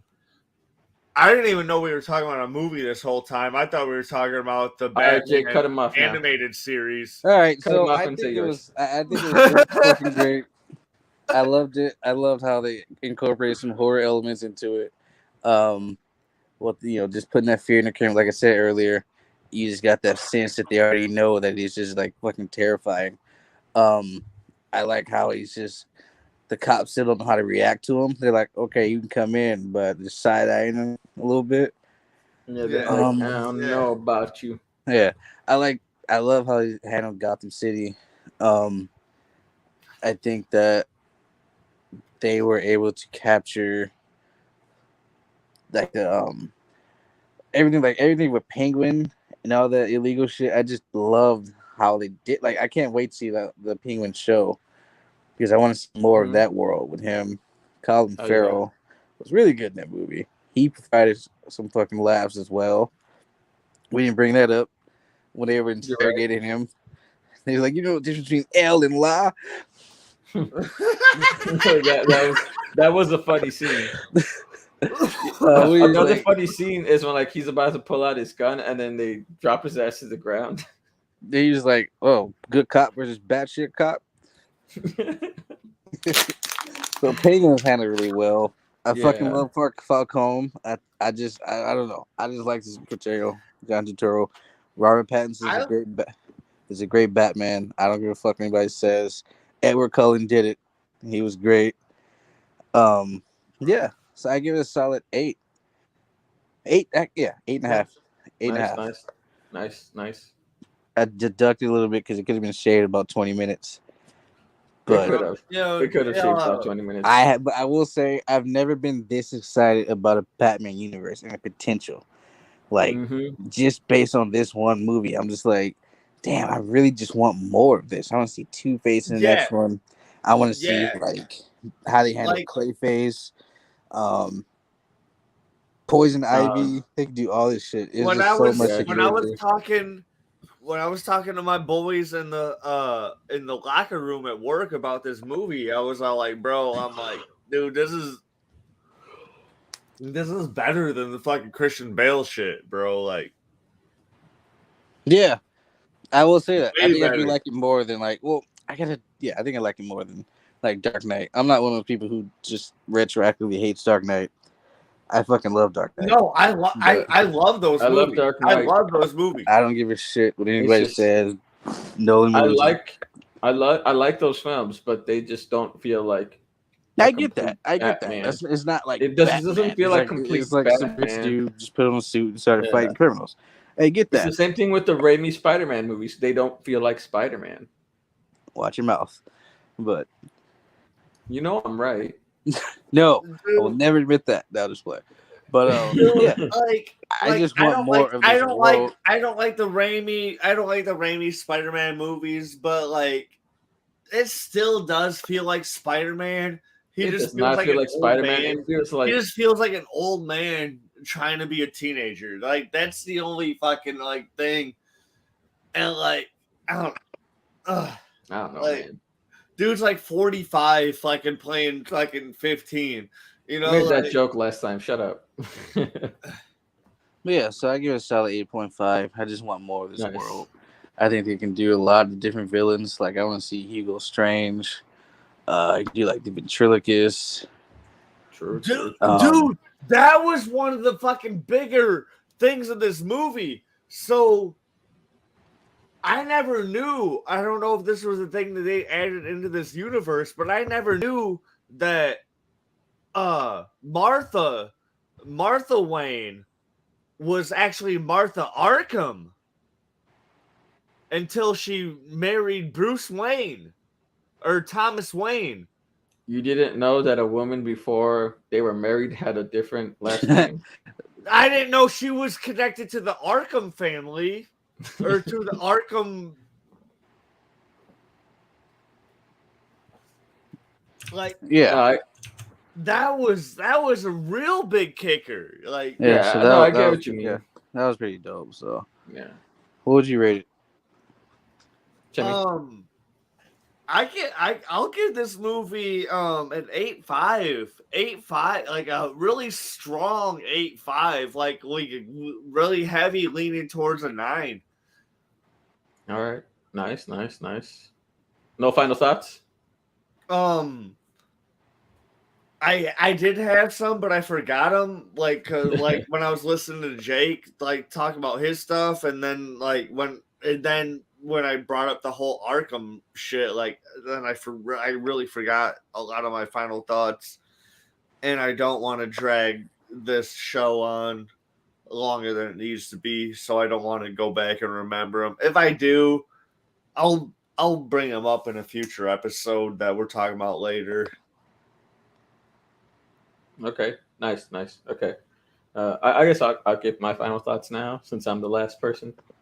I really love this film. I honestly think it's one of the best Batman movies out. I mean, all I can really compare is to the Christian Bale, and that's not really much to compare it to technically as a Batman film. Get the fuck out of here. I will still say he's a shit Batman. I'll say that too, but those movies are good. Those movies are great. But if we're talking about specifically a Batman movie, this is a better Batman movie. That's what I'm saying. For sure. So don't argue with me if you agree. I'm not arguing. I like arguing with you when I agree with you. That's my favorite thing. All right. So I love that.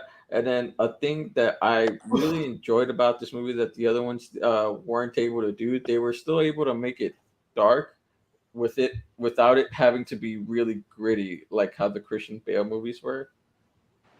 So like I love how they were able to capture darkness without the grittiness. So like that was wonderfully put. And then I never had a doubt in Robert Pattinson being the Batman because I already know the caliber of an actor that he is, and I felt like he could pull it off. So and I know people were like iffy about it just because of fucking Twilight, and I'm like, bro, that was like more than 10 years 45 ago. years ago. That was like fucking like 20 years ago. That was like, yeah, let it go. Really gonna like have he you not seen the Lighthouse? And even he wasn't even that. He himself wasn't even terrible in Twilight. Yeah. I know what you bitching about. He was even a good actor before, like during Twilight, because the other shit that he was doing was good as fuck.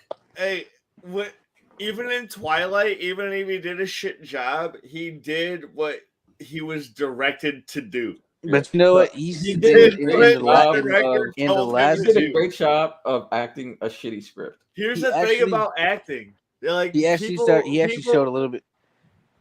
He actually showed a people little shit bit. on actors saying they're doing a shitty job, Why do you keep but interrupting people? No, go they ahead. are literally doing exactly what the director tells them to do. That He he um he showed a little bit of his range in the last couple of movies though, like in the last Twilight movies. Like he went a little bit further. But I'm not saying he was groundbreaking, but he just showed a little bit that he has more range than with the him being all strained all the time. So I think they gave him more. He's supposed to have more emotion at that point. So I he's think he able was to just do like, more. oh, thank fucking God, we're at the end. Well, no, because I mean, in the early books, Edward the whole time is trying to like resist biting her. So he's supposed to be kind of like not resisted, but it's like it makes sense that he would be kind of like he was acting like that in the first one because her blood Like is reserved and all that shit. particularly potent to him, and so there's always that air of like I can't, you know. He never actually got over it until like after the second one because she almost died, and he's like, "Well, I don't want to go through that again." And so he's able to the character just loosened up a lot more around her, and so I think that just helped him. You guys haven't read the books, I know. I have a bit of a I have a little background about the characters, so they seem like they like that way, but it's like Kristen Stewart just did what they had to do, Wasn't her Yeah, fault. It I was in the agree with fucking that. Like characters. we've all said that pretty much all the actors in there are good actors. They were just they were given the shit script from a shit book. oh, for sure, yeah. I know you kind of like them, Jake. I'm sorry. Yeah, so wait, what? I mean, I know what Twilight is. It's a guilty pleasure thing. I'm aware of what it is, so I don't really care. No, it's all But right. Oh, I love how like Robert Pattinson would shit on them during like interviews. he real fucking people, hated it. like He real fucking hated people it. that actually enjoy Twilight, like not like the Twilight like fans or whatever, like actual like this real people that enjoy Twilight, like know that it's absolute shit, We and they know what just it is. enjoy It's it, the Yeah, most. and It's they the just enjoy it easiest. for like and whatever. You It's the know? easiest read you'll ever read in your life. I swear to God, it's so easy to read. I should have peeped it because I'm a slow reader, but I got through like 300 pages in a day at some point with that shit. Like that's what? how fast I would read it because it was just such an easy read. I read the first Or two like over double like spaced and I read like the first 14 two inch over like font. spring break. Just not even that. It's just very simplistic, you know.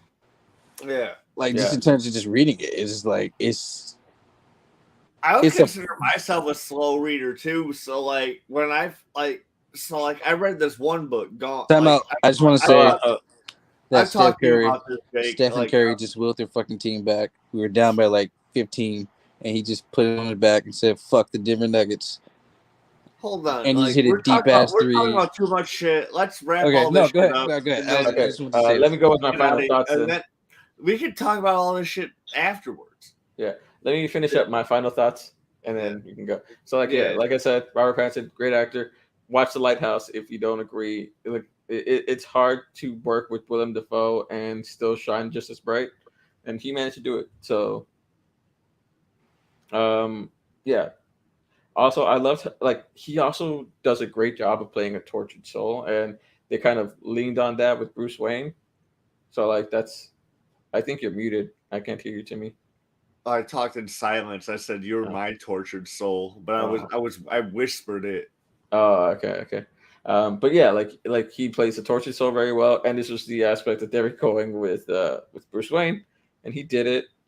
So yeah, like I really enjoyed that, especially um like like after he takes off the mask, you see the face paint, and then you see like him just exhausted and like dealing with all of that shit, and then having to wear sunglasses because like as he's writing in his book, he's like I become a night owl at this point, and then you see him, he can't even like stand the sun because he goes out, stays up late at night and all that shit, and then you see like him pale faced, exhausted, and all that shit, and like pretty much like the tolls of being Batman that takes on a person. So I thought that was a good aspect that they did with it. Zoe Kravitz is a 10 out of 10, which made me give this movie a 9 out of 10. I think Zoe Kravitz was like a 9 out of 10. I think you're a 1 out of 10. So yeah, I give this movie a 9 out of 10. It's like it's probably gonna be like probably my second favorite DC movie under Man of Steel. It was really great. It was really great. I will say that. I think we're all pretty much on the same